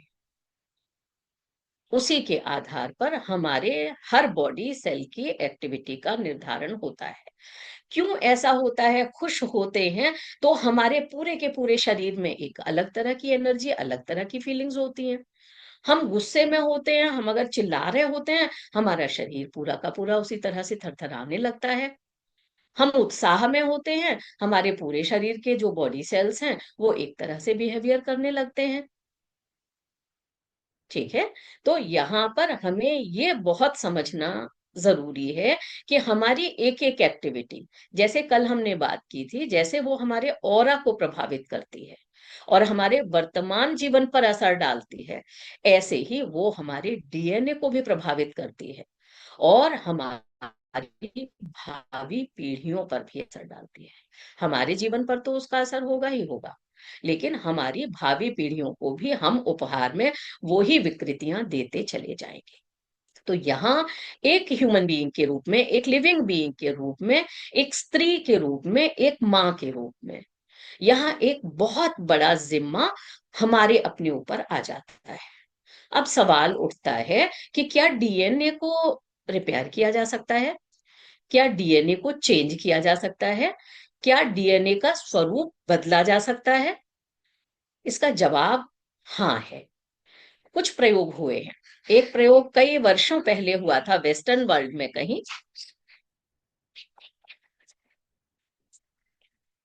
ओके, तो किट्टू कुछ कहने आ गई थी। तो वेस्टर्न वर्ल्ड में एक प्रयोग किया गया, एक ही डीएनए के कुछ सैंपल्स लिए गए, और जो इंजेक्शन की छोटी छोटी शीशियां होती है ना, उनको 28 शीशियों में डाला गया, अलग अलग उसको इंजेक्ट कर दिया गया। उन वायल्स को 28 अलग अलग लोगों को दिया गया, और उन अलग अलग लोगों को अलग अलग इमोशन पर, अलग अलग एक्टिविटी पर काम करने के लिए दिया गया। वो 28 लोग एक दूसरे से जुड़े हुए नहीं थे। उन 28 में से किसी को एक दूसरे के बारे में ये पता नहीं था कि किसके साथ क्या प्रयोग किया जा रहा है। अब जैसे एक के पास उस डीएनए की वायल थी, जिसको ये कहा गया कि आप प्रेम की भावना पर काम करेंगे, आप हर समय ये कोशिश करेंगे कि आप प्रेम पूर्ण रहें। दूसरे को कहा गया कि आप करुणा में रहेंगे, तीसरे को कहा गया आप क्रोध में रहेंगे, चौथे को कहा गया कि आप किलर इंस्टिंक्ट में रहेंगे। मतलब अलग अलग तरीके से प्रयोग करने के लिए 28 लोगों को 28 तरह की भावनाओं के बीच में, इमोशंस के बीच में, एक्टिविटीज के बीच में रहने का प्रयोग किया गया। कुछ समय के बाद जब उन वायल्स का पुनः परीक्षण लेबोरेटरी में किया गया, तो वहां ये देखा गया कि अलग अलग डीएनए के अलग अलग सैंपल ने अलग अलग तरह का बिहेवियर किया था। डीएनए के जो एंटेनास थे, उनके स्ट्रक्चर में अंतर हुआ था। डीएनए में एक स्ट्रैंड होता है, धीरे धीरे धीरे वो, उसको आप जैसे ये कह सकते हो कि जैसे आप ईयरबड लगाते हो ना कान में, और उसमें जो ईयरफोन में उसके ऊपर एक बहुत सॉफ्ट सा एक कवर सा लगा हुआ रहता है जो आपके कान को प्रोटेक्ट करता है। धीरे धीरे क्या होता है, कुछ समय बाद वो निकल जाता है, और फिर आप जब उसी को कान में दोबारा लगाते हो तो आपको दिक्कत होने लगती है, तो या तो आप ईयरफोन बदलते हो, या आप उसको बदलने के बाद में या थोड़ा कान मान में ऐसे करके आप उसका काम चलाते हो। इसी तरह से जो डीएनए के जो स्ट्रैंड्स होते हैं, उन स्ट्रैंड्स के ऊपर कैपिंग होती है। धीरे धीरे उम्र के साथ में, या इस तरह की भावनाओं के कारण, या हमारी कर्म कुंडली के कारण, वो जो स्ट्रैंड्स के जो सिरे होते हैं ना, वो खराब होने लगते हैं। और जब वो खराब होने लगते हैं, तो जो हमने शुरू में बात कही थी कि वो किस तरह से इंफॉर्मेशंस को, पॉजिटिव इंफॉर्मेशंस को, नेगेटिव इंफॉर्मेशंस को लेते हैं और ट्रांसमिट करते हैं, उस पर असर पड़ने लगता है। डीएनए की क्षमता में कमी आएगी तो क्या होगा, उस सेल की क्षमता में कमी आएगी, और वो सेल अपना काम प्रॉपर तरीके से नहीं कर पाएगा। क्योंकि सेल की तो जो लाइफ होती है वो तो बहुत छोटी होती है ना, तो उसको अपनी लाइफ पूरी करनी है और अपना 100% देना है, और उसके बाद नए सेल को जन्म दे देना है। फिर उसके बाद ये सिलसिला लगातार चलता ही रहेगा। तो इस प्रयोग ने, 28 लोगों पर किए गए इस प्रयोग ने ये बताया कि हम अगर अलग अलग तरह के इमोशंस में ऑपरेट करते हैं, हम अगर अलग अलग तरह की मनस्थिति में रहते हैं, तो हमारे सेल्स पर, हमारे डीएनए पर भी उसका प्रभाव पड़ता है। और स्थायी रूप से अगर हम किसी स्थिति में, भावना में रहने लगते हैं, तो वो फिर हमारे डीएनए में ब्लैक बॉक्स की तरह से अंकित हो जाता है, और हमारी आने वाली पीढ़ियों को वो ट्रांसमिट होता है। हमेशा ये कहा जाता है, हमारे बड़े बूढ़े भी कहते थे, हम भी कहते हैं, और हमको पता है कि आगे हमारे बच्चे भी ये कहेंगे, अरे आजकल के बच्चे बहुत तेज हैं, हम तो ऐसे नहीं थे, आजकल के बच्चे ऐसा करते हैं, हम तो नहीं करते थे। भाई वो बिल्कुल नहीं करेंगे, क्योंकि हमारा जो डीएनए था वो हमारी पीढ़ी तक के बुजुर्गों से, पूर्वजों से हमको मिला हुआ था। इन बच्चों के डीएनए में तो जो हमारा डीएनए है, हमारी माँ का डीएनए, वो भी जुड़ गया ना, और वो आगे जुड़ता चला जाएगा। इसीलिए जो आगे आने वाली जनरेशन है, वो शार्पर शार्पर शार्पर, और ज्यादा मॉडर्न, और ज्यादा अपनी बात कहने वाली, और ज्यादा तेजी से काम करने वाली होगी ही होगी, क्योंकि वहां वो मल्टीप्लाई होता चला जा रहा है। डीएनए रिपेयर होता है, डीएनए का स्ट्रक्चर बदलता है, इसका एक उदाहरण हमें और मिलता है। कैंसर की बीमारी कहीं भी हो, लेकिन कैंसर की बीमारी का जो एक प्रमुख कारण होता है, वो सेल्स में विकृति आ जाना कहीं ना कहीं होता है। मेडिटेशन के द्वारा ऐसे बहुत सारे प्रयोग किए गए हैं, ऐसी रिसर्चेज हैं, ऐसे रिसर्च पेपर्स हैं, कि जहां अलग अलग ग्रुप्स लिए गए, और उन अलग अलग ग्रुप्स में एक ग्रुप के साथ मेडिटेशन का प्रयोग किया गया, एक ग्रुप के साथ में दवाइयों का प्रयोग किया गया, एक ग्रुप के साथ में बहुत एग्जॉस्टिव दवाइयों का प्रयोग किया गया, और उनके जब परिणाम देखे गए, तो ये देखा गया कि मेडिसिन के साथ जिन्होंने मेडिटेशन का प्रयोग किया था, उनकी जो रिकवरी हुई वो ज्यादा अच्छे तरीके से हुई। हमारे साथ भी वो जो एक अदल हाट वाले, जहां पर पिरामिड बनाने की बात हुई थी, सीपी सिंह जी को कभी किसी सेशन में हम लोग सुनेंगे। उन्होंने अपनी बहुत सारी बीमारियां मेडिटेशन से ठीक की। तो अगर कैंसर में मेडिटेशन से अंतर आता है, स्पिरिचुअल टैबलेट्स की जो हम लोगों ने बात की थी, डॉक्टर जी के सर के पास में कई केस स्टडीज हैं कैंसर के क्योर की, कि जहां पर स्पिरिचुअल टैबलेट्स का उपयोग करके, जिनमें आप लोग जान ही चुके हैं कि प्रमुख 12 टैबलेट्स में ध्यान सबसे पहले आती है, उनके माध्यम से कैंसर के ट्रीटमेंट हुए हैं। तो अगर कैंसर का ट्रीटमेंट हुआ है तो इसका मतलब ये कि डीएनए का स्ट्रक्चर बदला जा सकता है। और मेडिटेशन से अगर कैंसर का ट्रीटमेंट हुआ है तो इसका मतलब मेडिटेशन का असर डीएनए पर होता है। डीएनए को रिपेयर करने के लिए, डीएनए को बेहतर बनाने के लिए मेडिटेशन बहुत अधिक प्रभावशाली है। यहाँ हम सब भाग्यशाली हैं कि हमारे जीवन में ध्यान है। इस ध्यान को हम अपने जीवन का स्थायी हिस्सा बनाएं। इस ध्यान को हम हमारे शरीर में, जैसे मांस मज्जा है ना हमारी, जैसे हमारी शरीर पर से स्किन हट जाए हम जिंदा नहीं रह पाएंगे, हमारी सांस बंद हो जाए हम जिंदा नहीं रह पाएंगे, हमारे शरीर की बहुत सारी ऐसी गतिविधियां हैं जो अगर खत्म हो जाएं तो हम जिंदा नहीं रह पाएंगे। ध्यान को जब तक हम इतना अपरिहार्य नहीं बना लेंगे, इतना अविभाज्य हिस्सा नहीं बना लेंगे कि वो हमारे लिए हमारी मांस मज्जा की तरह से हो, हमारी दिल की धड़कन की तरह से हो, हमारे भीतर आने जाने वाली श्वास की तरह से, तब तक वो हमारे जीवन का अविभाज्य हिस्सा, अनिवार्य हिस्सा नहीं बनेगा।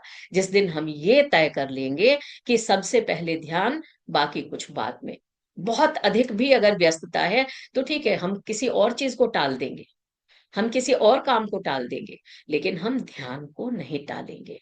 ध्यान जब तक हमारी पहली प्राथमिकता नहीं बनेगा तब तक काम चलने वाला नहीं है। और जिस दिन ऐसा हो गया उस दिन हम अपने जीवन को तो सुंदर बनाएंगे ही, अपने डीएनए को बदलने की दिशा में हम काम करेंगे। हम अपनी आगे आने वाली पीढ़ियों को एक सुंदर जीवन दे सकेंगे। और अगर ऐसा होगा तो हमसे पीछे जो पीढ़ियां चली गई हैं, जिन्होंने बहुत कुछ जाने अनजाने में किया होगा, जिसके कारण वो उनके डीएनए का हिस्सा बना और जो हम तक ट्रांसमिट हुआ, क्या वो खुश नहीं होंगे? क्या उनकी ब्लेसिंग्स हमें नहीं मिलेंगी? उनका आशीर्वाद हमें नहीं मिलेगा? निश्चित रूप से मिलेगा। तो यहाँ ये एक विन विन सिचुएशन है कि एक और उनका आशीर्वाद मिलेगा, एक और जब हमारी जो पीढ़ियां होंगी किसी भी बात पे जब हम खुश होते हैं, हमें जब ये लगता है तो हम कहते हैं ना कि हाँ, हमारे परिवार के संस्कार हैं, ये सब हमारे माता पिता का दिया हुआ है। एक सुंदर माँ की बेटी अगर सुंदर भी होती है ना तो भी उसके भीतर से ये निकलता है कि हाँ यार, मेरी माँ सुंदर है इसलिए मैं सुंदर, मेरे पिता सुंदर है इसलिए मैं सुंदर हूँ, मेरे पिता की आवाज अच्छी है इसलिए मेरी आवाज अच्छी है, मेरे पिता बहुत अच्छा बोलते हैं इसलिए मैं अच्छा बोल पाती हूँ। तो वहां एक ग्रेटिट्यूड का भाव निकलता है ना, एक थैंकफुलनेस का भाव निकलता है ना। तो वो जब मल्टीप्लाई होगा, यहाँ से वहां जा रहा है, वहां से यहाँ जा रहा है, यहाँ से फिर आगे की पीढ़ियों में जा रहा है, आगे की पीढ़ियां हम इस शरीर में नहीं होंगे लेकिन वो हमें कभी ना कभी याद जरूर करेंगी। तो जो उसका परिणाम होगा वो एक सुंदर जीवन में, सुंदर परिवार में, सुंदर समाज में, सुंदर समुदाय में और अंततः एक सुंदर विश्व में होगा। और तभी तो हम सब कह सकेंगे कि सर्वे भवन्तु सुखिनः, सर्वे सन्तु निरामया, सर्वे भद्राणि पश्यन्तु माँ कश्चित् दुःखभाग् भवेत्। बहुत बहुत धन्यवाद, बहुत बहुत प्रेम आप सभी।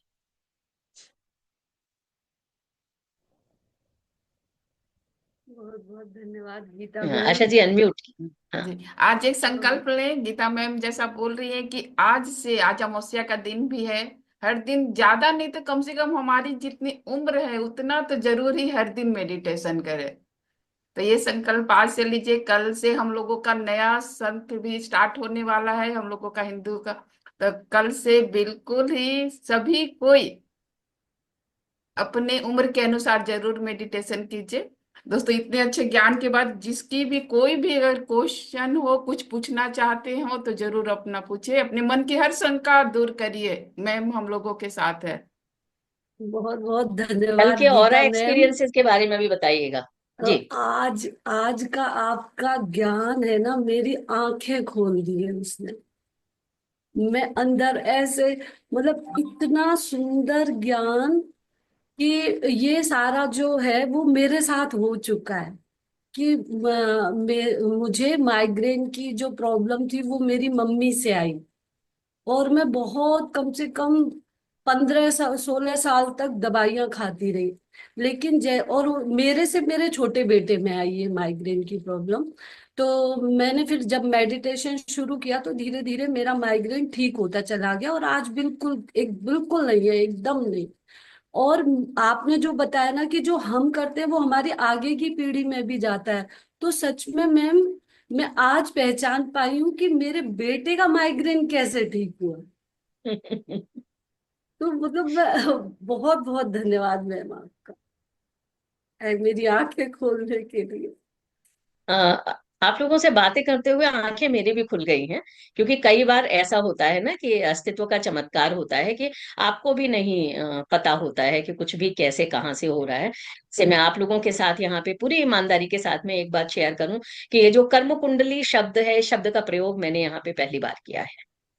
और दैट्स वाई मैंने यहाँ पे ये कहा था कि मैं अब किताबों की बातें नहीं करूंगी, मैं यहाँ इंटरनेट की बातें नहीं करूंगी, बिल्कुल नहीं करूंगी। मैं यहाँ पे यूनिवर्स से रिक्वेस्ट करूंगी, यूनिवर्स से प्रे करूंगी कि हम यहाँ पर आज क्या बात करने जा रहे हैं। और वहां पे मैं बहुत बहुत धन्यवाद यूनिवर्स को कहूंगी कि हाँ, यूनिवर्स में ना जाने कौन कौन सी कितनी कितनी कैसे कैसे सुपर पावर्स हैं। एक बड़ी प्यारी सी किताब है ना, मैनी लाइव्स मैनी मास्टर्स। तो उस किताब में इसी पर मैंने पहले भी जिक्र किया है, बहुत प्यारी सी किताब है कि मास्टर्स कई बार अपना काम कर जाते हैं हम लोगों के माध्यम से। तो हम बस उनके प्रति थैंकफुल ही हो सकते हैं, उनके प्रति हम अनुग्रही मान सकते हैं कि हाँ, जो आपने कभी कहीं सुना नहीं, आपने कभी कहीं पढ़ा नहीं, आपने कभी कहीं कहा नहीं, वो कहने का माध्यम अगर कहीं पर आपको बताया जा रहा है सिर्फ अनुभवों के आधार पर, तो बस ऐसे में सिर्फ प्रणाम ही किया जा सकता है उन प्रत्यक्ष अप्रत्यक्ष शक्तियों।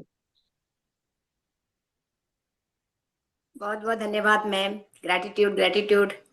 और पूनम मैम ने आज जो ध्यान कराया तो बिल्कुल ही इतना ज्यादा एनर्जी था, पूरी बॉडी बहुत ज्यादा है, इतना पूरा लाइट ही लाइट चारों तरफ। और आपका ज्ञान तो बहुत ही, उसके लिए कोई शब्द नहीं है मैम।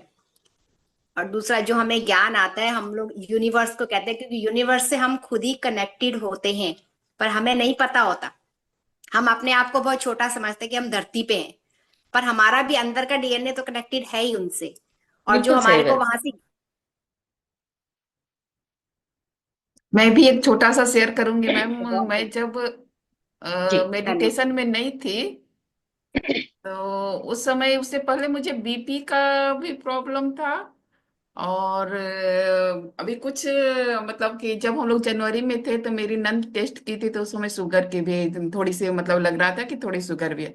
लेकिन जब कंटिन्यू मैं मेडिटेशन करने लगी, और जब अभी मैं बीमार हुई थी पिछले सत्र के दौरान, तो मुझे लग रहा था ये दोनों तो मुझे जरूर ही होगा, और अंदर से डर भी रही थी। लेकिन कुछ भी नहीं मैम, सर डॉक्टर बोले आप बिल्कुल नॉर्मल है, कुछ भी आपको नहीं है। तो दोस्तों, ये सारा चमत्कार मेडिटेशन का ही है।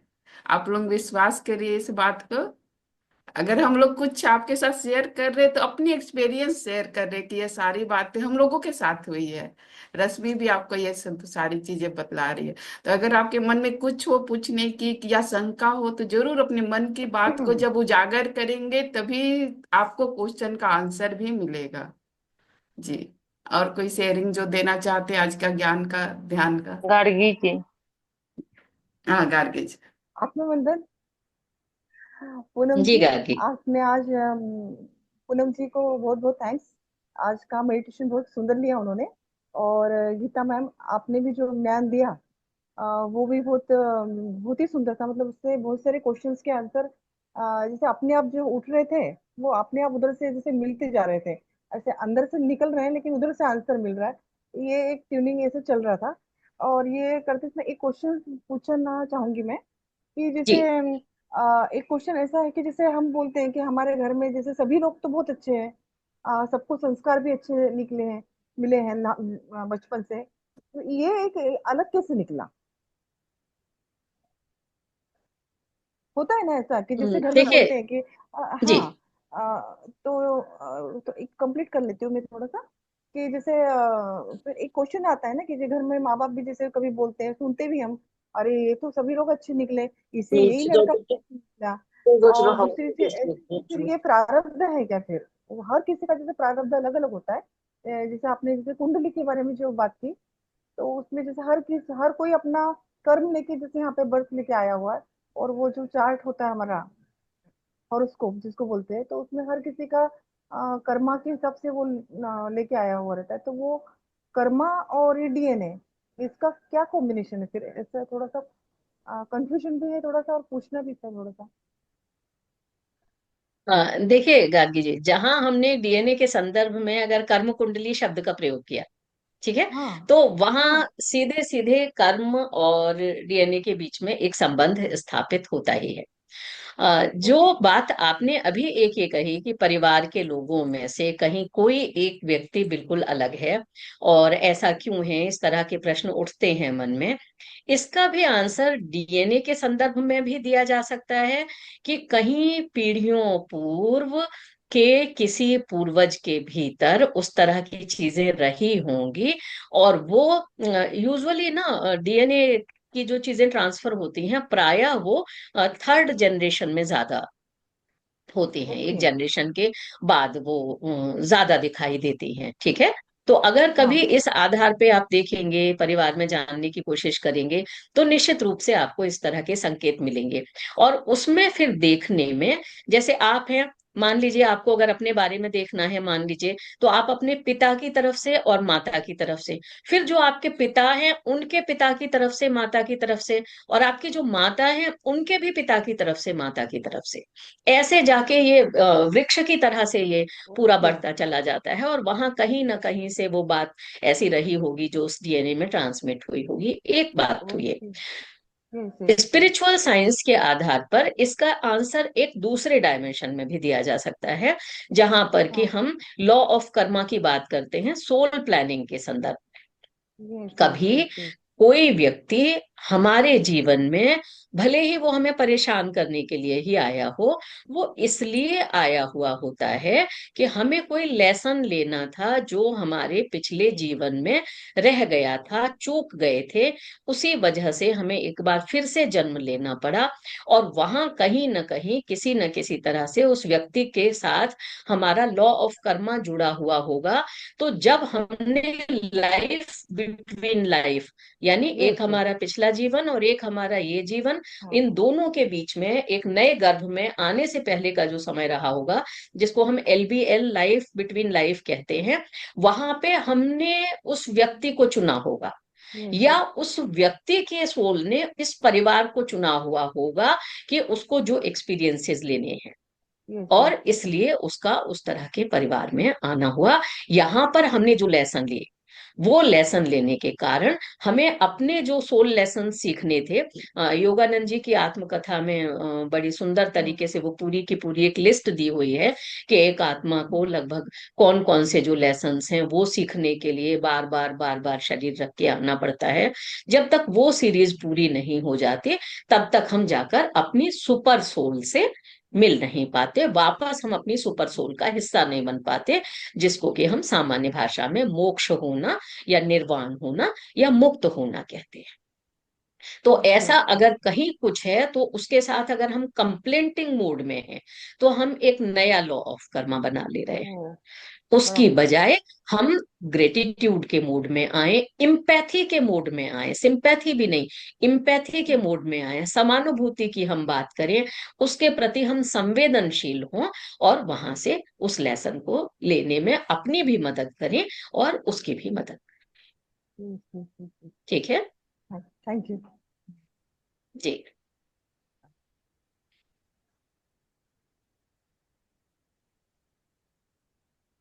और किसी को कुछ कहना है? पूनम। आत्मनंदन मैम, आज मैं मॉर्निंग से काफी बीमार थी। इच्छा नहीं थी मेरी कि मैं उठ कर मेडिटेशन कर पाऊंगी। जैसे ही घड़ी में 4 बजा, मैं उठ गई कि मुझे मेडिटेशन करना है। मैं सोची चलो लगा लूंगी, कैमरा नहीं ऑन करूंगी। फिर जब मैं बैठी तो कैमरा भी ऑन कर लिया। मैं धीरे धीरे जब मेडिटेशन में मैम आई स्टार्टिंग से, तो मेरे साथ बहुत सारे चैलेंज थे, बहुत सारी बीमारियां मुझे मुझे भी माइग्रेन था। फिर मुझे साइनस बहुत काफी ज्यादा था, काफी ज्यादा। जब मैं मॉर्निंग में उठी थी, पहले मुझे चाय, गर्म पानी, पहले मुझे चाहता था कि मुझे कोई दे या मैं खुद से ले लूं, तब मैं कोई काम करूं। एक बार मैं दिल्ली जा रही थी, अब मैं ट्रेन में थी, 4 बज रहा था और मुझे छींक आना स्टार्ट हो गया। हम के अरे बाप रे, अब तो मुझे छींक आने लगा। अब पानी कहाँ मिलेगा, चाय कहाँ मिलेगा। उस समय मैं 4 बजे भोर में बैठ के ट्रेन में मेडिटेशन करने लगी। अब यूनिवर्स पे छोड़ दिए, ध्यान करते हुए बैठी, कब मेरा छींक गायब हो गया, कब मेरी जुकाम खत्म हो गई, एकदम एनर्जी फुल पावर एकदम आ गया बॉडी में। उस समय से मेरा मतलब साइनस एकदम खत्म हो गया मेडिटेशन के ही थ्रू। फिर धीरे धीरे मेरे मेरे अंदर बहुत से चेंजेस आए। मैं बहुत पहले गुस्सा करती थी, काफी अपने फैमिली मेंबर पे ही करती थी, बहुत गुस्सैल थी। लेकिन मुझे लगा, जब मैं ध्यान करने लगी, मुझे लगा कि मैं कितना गुस्सा करती हूँ, मैं कितना लोगों को बोलती हूँ। फिर धीरे धीरे मेरे लाइफ में ठहराव आने लगा।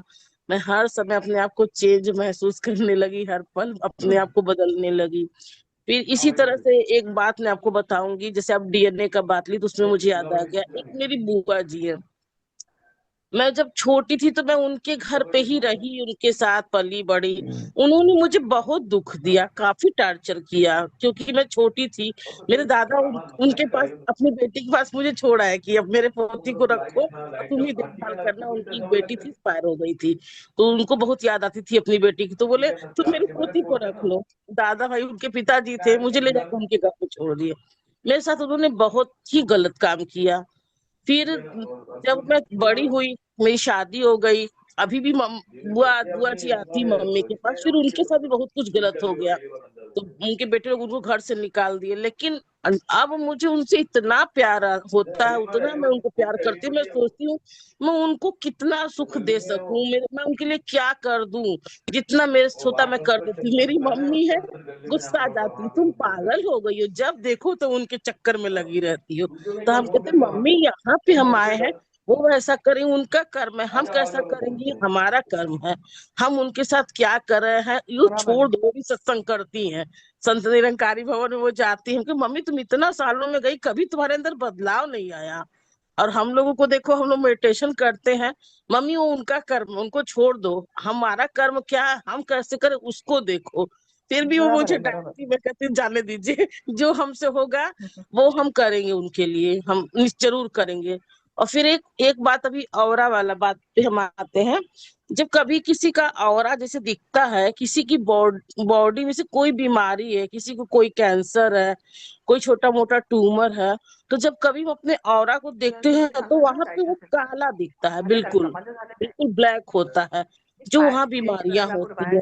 फिर ऑरा के रूप में जब अपने बॉडी को देखते हैं, अगर हम वहां पे जाके उसकी सफाई कर देते हैं तो वो बीमारी अपने आप खत्म हो जाती है।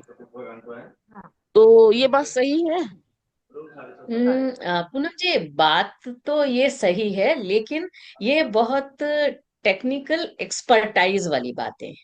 कौन तो ठीक है। तू जाए जैसे ऑडियो बंद कि कर दो अब मान लीजिए हमने ये माना, हमने ऑरा की बात कही, कोई भी बीमारी है तो वो ऑरा में, जो हमारा सूक्ष्म शरीर है उसमें वो पहले आती है। और जब तक हमारे शरीर तक आती है तब तक तो हमारे ऑरा में तो वो बहुत बहुत क्रैक्स आ चुके होते हैं, बहुत ब्लॉकेजेस आ चुके होते हैं।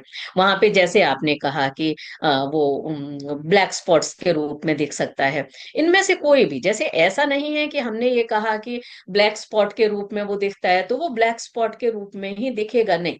वो स्पॉट्स के रूप में दिख सकता है, वो स्क्रैचेस के रूप में दिख सकता है, वो क्रैक्स के रूप में दिख सकता है, वो वहां पे कटे फटे रप्चर्स के रूप में दिख सकता है, किसी भी तरह से दिख सकता है कि कैसे वो वहां पे रिफ्लेक्ट करता है। अब एक बात, जैसे मान लीजिए कि हमें अगर कहीं किसी जगह पे गंदा है बहुत, और अगर हमें वहां पे सफाई करनी है, तो क्या हमें पता है कि हमें वहां पर सफाई कैसे करनी? क्या हमारे पास उस सफाई करने के जो साइड इफेक्ट्स होंगे उसके टूल्स हमारे पास हैं? क्या हमें उन टूल्स का उपयोग करना आता है? क्या हमें उससे बचना आता है? ठीक है। क्या हमें अपने आप को सुरक्षित रखना आता है? क्या वहां हाथ लगाने से पहले जिस सैनिटाइजर की जरूरत होगी, जिन ग्लव्स की जरूरत होगी, जिन एपरेटिसेस की जरूरत होगी, क्या वो हमारे पास हैं, या क्या हम उनका प्रयोग करना जानते हैं? ऐसा अगर नहीं होगा तो हम क्या करेंगे कि हो सकता है कहीं दूसरे अर्थों में हम अपना नुकसान ही कर बैठे।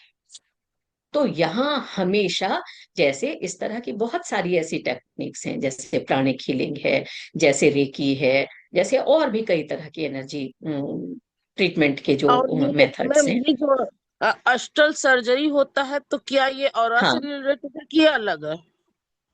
निश्चित रूप से ऑरा से ही रिलेटेड है कि जो तो एस्ट्रल जब सर्जरी होती अस्तर है सर्जरी वहां होता है तो ऑरा उसमें की कोई रिपेयर, औजार, ऑरा की उस टाइम पे हीलिंग। कोई औजार का काम नहीं होता, कोई ग्लव्स का काम नहीं होता उस टाइम पे, वो सारे मास्टर्स ही देखिए, आते हैं।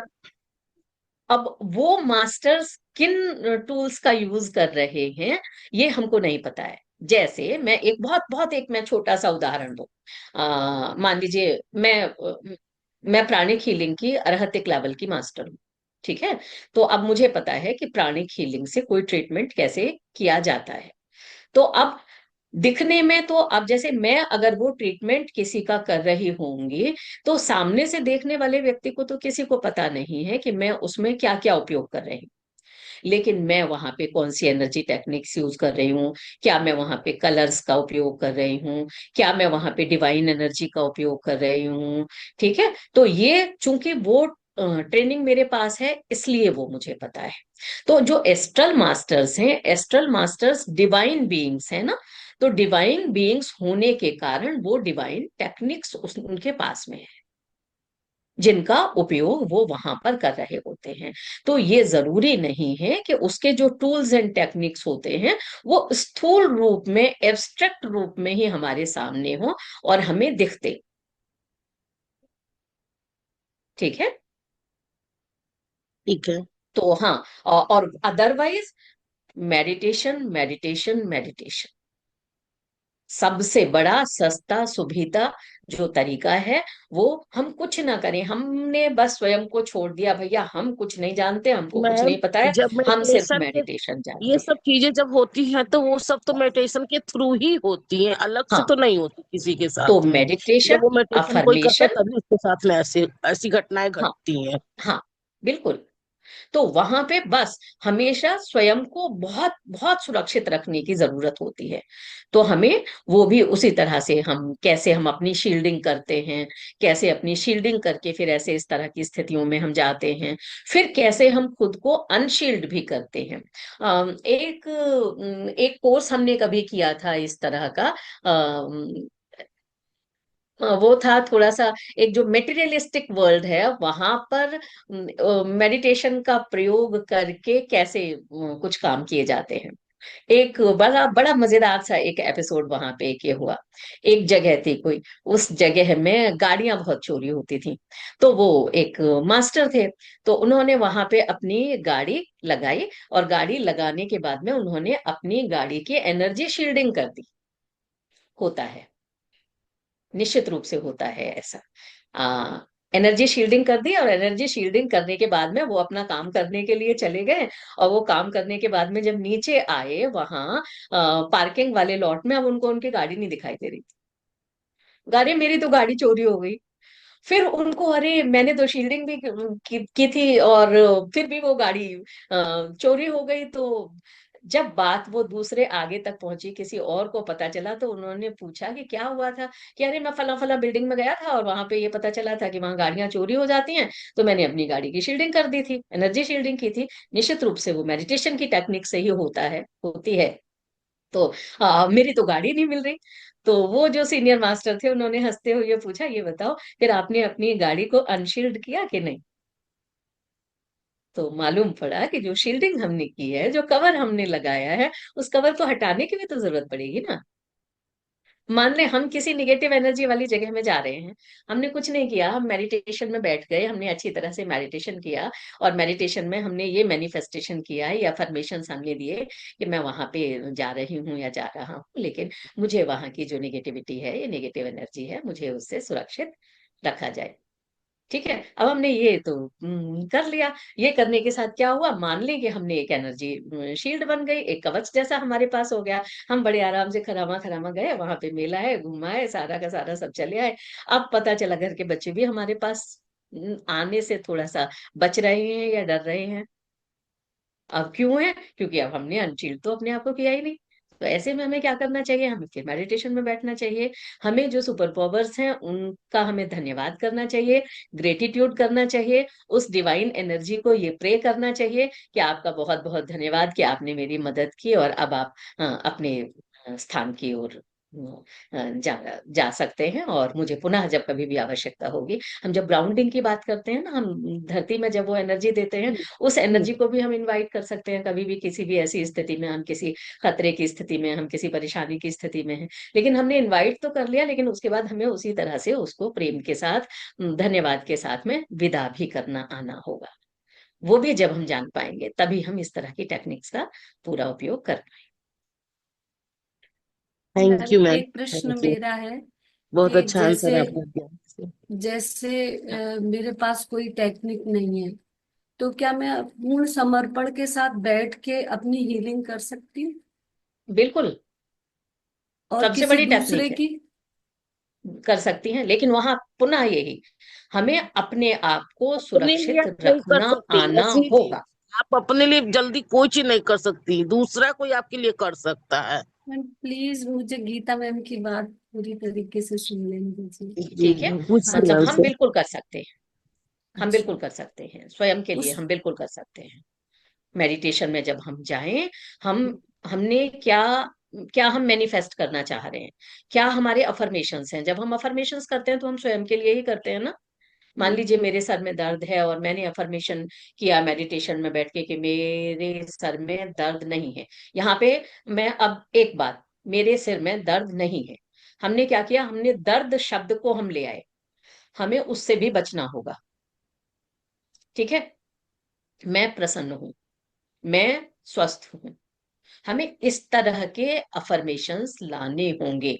आर्ट ऑफ अफर्मेशन भी बहुत महत्वपूर्ण है कि वहां किसी भी तरह से हम जो निगेटिव टर्मिनोलॉजी है, हम उसको तो अपने सेल को नहीं पहुंचा दे रहे हैं। जैसे मैंने अगर ये भी कहा कि मेरे सिर में दर्द नहीं है, तो मैंने क्या किया, मैंने उस दर्द शब्द का तो प्रयोग किया। ठीक है, मैं बहुत अच्छा महसूस कर रही हूँ, ठीक है, मुझे अच्छा लग रहा है, मैं स्वस्थ हूं, मैं प्रसन्न हूं। इस तरह का मैनिफेस्टेशन कोई भी अगर लेके, मुझे अगर बुखार है, तो मेरा मैनिफेस्टेशन ये ना हो कि मुझे बुखार नहीं है, मेरा मैनिफेस्टेशन ये हो मेरा टेम्परेचर 98.8 है। ठीक है, मैं ये ना कहूं कि मुझे 100 डिग्री बुखार नहीं है, क्योंकि वहां तो मैंने अपने सेल को वो एक भाषा दे दी, एक मैसेज दे दिया। मैं वहां पे ये कहूं मेरा तापमान 98.8 है। मैं ये ना कहूं कि मेरा शुगर कम हो जाए, मैं कह रही हूँ मेरा शुगर कम हो जाए, तो इसका मतलब मैं मैसेज दे रही हूँ कि मेरा शुगर बढ़ा हुआ है। मैं कहूँ कि मेरा बीपी कम हो जाए, तो मैं इसका मतलब ये मैसेज दे रही हूँ कि मेरा बीपी बढ़ा हुआ है। मैं कहूँ कि मेरा ब्लड प्रेशर 80/120 है, ये मेरा अफर्मेशन है। इस अफर्मेशन के साथ में मैं अगर मेडिटेशन में जा रही हूँ, वो बिल्कुल होगा। ठीक है, ये तो हो गई बात सेल्फ हीलिंग की। हमेशा हमेशा हीलिंग के सेशंस के बाद में ग्रेटिट्यूड जरूर करना चाहिए, बहुत बहुत बहुत जरूरी है। उसके साथ साथ अगर हम ये भी कर सकें कि इस हीलिंग की आवश्यकता अगर किसी और को भी हो, तो ये हीलिंग उस तक पहुंचे, फिर हमने धन्यवाद कर दिया। अब जहां तक बात रही किसी दूसरे की हीलिंग करने की, तो वहां या तो हमें वो तरीके क्या हमारे पास हैं कि हम स्वयं को भी बचा सकते हैं, स्वयं को भी सुरक्षित कर सकते हैं, कहीं ऐसा ना हो किसी और का ऑरा क्लीन करते करते हम उसको अपने ऑरा में ले आए, तो हमने अपने ऑरा को इंटैक्ट किया है कि नहीं। ऐसे में जो जब तक हमारे पास वो टेक्निक्स नहीं है, हमने उन टेक्निक्स की मास्टरी नहीं की या हमने उन टेक्निक्स की पढ़ाई नहीं की, तब तक हम क्या करें, हम क्या दूसरे को अनहील्ड छोड़ दें किसी को अगर जरूरत है? नहीं, अगर हमने वो छोड़ दिया, तो भी तो हमने एक लॉ ऑफ कर्मा बना लिया ना, कि जहां पे हमने उसके साथ में एक वो प्रेम नहीं हुआ, संवेदना नहीं हुई।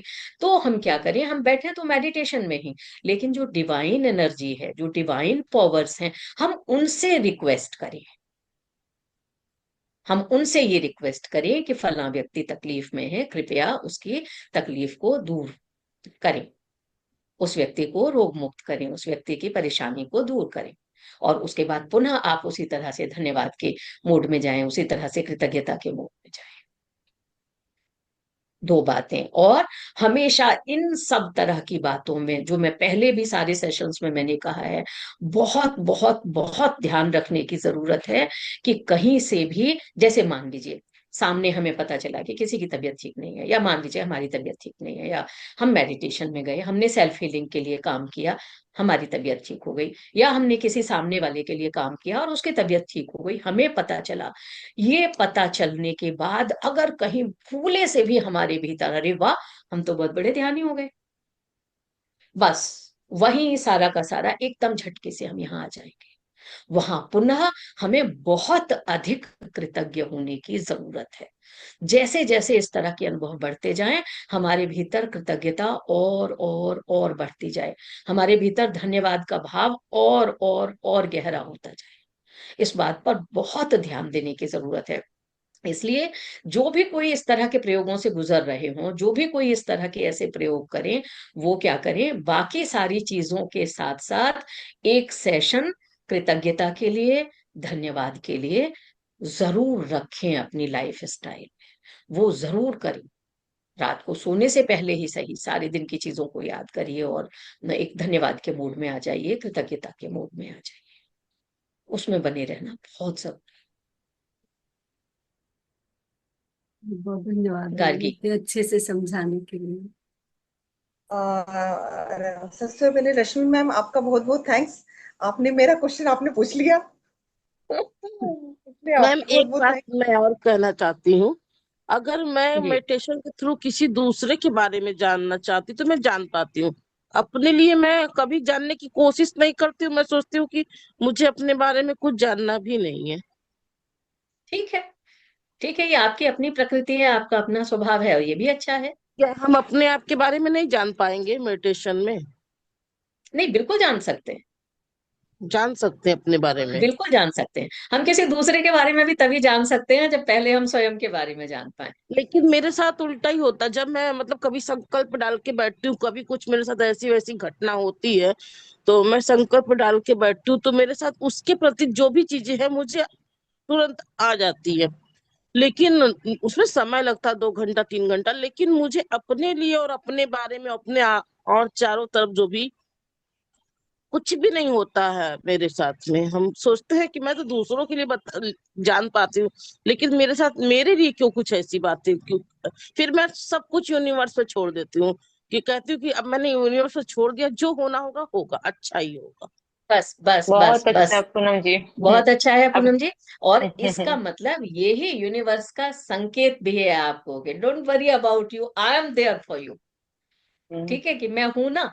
यूनिवर्स आपको ये कहने के लिए तैयार है। चलिए नए ठीक है। दोस्तों, आप आगे आए, कुछ पूछें। एक क्वेश्चन पूछ सकती हूँ मैं? बस नए दोस्तों को थोड़ा सा मौका दीजिए। Yes, okay okay, no problem.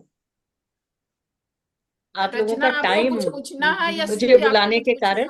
है? रचना, कुछ पूछना है आपको मैम से?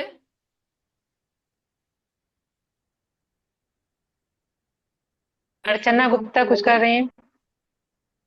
एक मिनट रुक जाओ।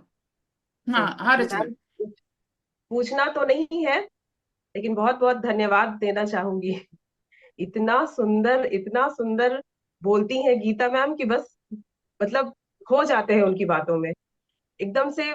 बस सुनने का ही मन करता है, सुनते ही रहते हैं। और सारे जो हमारी से जितनी भी और ध्यानी मित्र हैं, उन्होंने जितने प्रश्न पूछे, तो उनके माध्यम से हमारे भी वही सब प्रश्न हो जनरली थे, तो उनका आंसर भी मिला। और गीता मैम बहुत सुंदर बोलती हैं आप, वाक ये शैली इतनी ये भी सुंदर है। बहुत और जरूरी था ये। इतने सुंदर जो क्या हम तो नहीं बोल सकते, लेकिन इतना सुंदर वो शब्द इस्तेमाल करती हैं, मन एकदम मतलब खो जाता है आपकी बातों में। सुनने का बस बस ये मन सब करता रहता है। बहुत सुंदर। यूनिवर्स की और ब्लेसिंग्स हैं। पूनम मैम, आज बहुत सुंदर ध्यान हुआ है, बहुत अच्छा लगा है। थैंक यू आपको भी, और आप सभी को बहुत बहुत थैंक यू। Love you. मैं कुछ अ, कहना चाहूंगी गीता मैम से। गीता मैम, आपने हाँ बोलिए। ध्यान सिखा दिया, ज्ञान दे दिया। बस इस तरीके से बोलना और सिखा दीजिए हमको। हाँ, ये हम भी कहेंगे। आप लोग सब लोग कितना सुंदर बोलते हैं, है ना, सब नहीं, नहीं बहुत इतना अच्छा मैम, सुंदर बोलते नहीं बोल आपका पाते हैं। आपका आशीर्वाद हम सभी लोगों को चाहिए। हैं। हाँ, आप लोग सब आपका अर्चना, बहुत ज्ञान तुम सुंदर भी क्या हम पूछ बोलते रही लोगों हैं। को थी? पूछ चाहिए। लो, टाइम भी काफी हो रहे हैं, पूछ लो क्या पूछना है। अर्चना। नहीं, थैंक यू दीदी, कुछ वैसा नहीं, बस सब कुछ बहुत अच्छा है। और हम लोग कोशिश करें कि हम लोग में कुछ थोड़ी सी गुण आ जाए, बस। Thank you. हाँ, तो मैम को धन्यवाद तो करे कम से कम। हाँ, मैम का तो बहुत बहुत धन्यवाद है उनका, मतलब हम लोग, मैम को पता है कि हम लोग उनसे कितना प्यार करते हैं। Thank you ma'am, thank you so much. और हाँ, सारे बहुत सवाल का बहुत। जवाब आप लोग के साथ मिलकर सुनकर मिल जाता है, बहुत अच्छा। सच में आज ना मेरे भी आंख से आंसू आ रहे हैं, इतना मतलब मुझे ज्ञान और ये आप लोगों से मिला। तो शायद हम लोग कुछ अपने में बदलाव लाएंगे कि हमारे आगे के जो लोग हैं वंशज, कुछ थोड़ा बहुत चेंज हो। और ऐसे तो जो अच्छा ही है ही, पर फिर भी कुछ तो बदलाव आएगा। Thank you. सुरभि, तुम आप भी कुछ बोल दो, आप ही केवल नहीं बोली हो। हाँ, आप भी कुछ बोलो।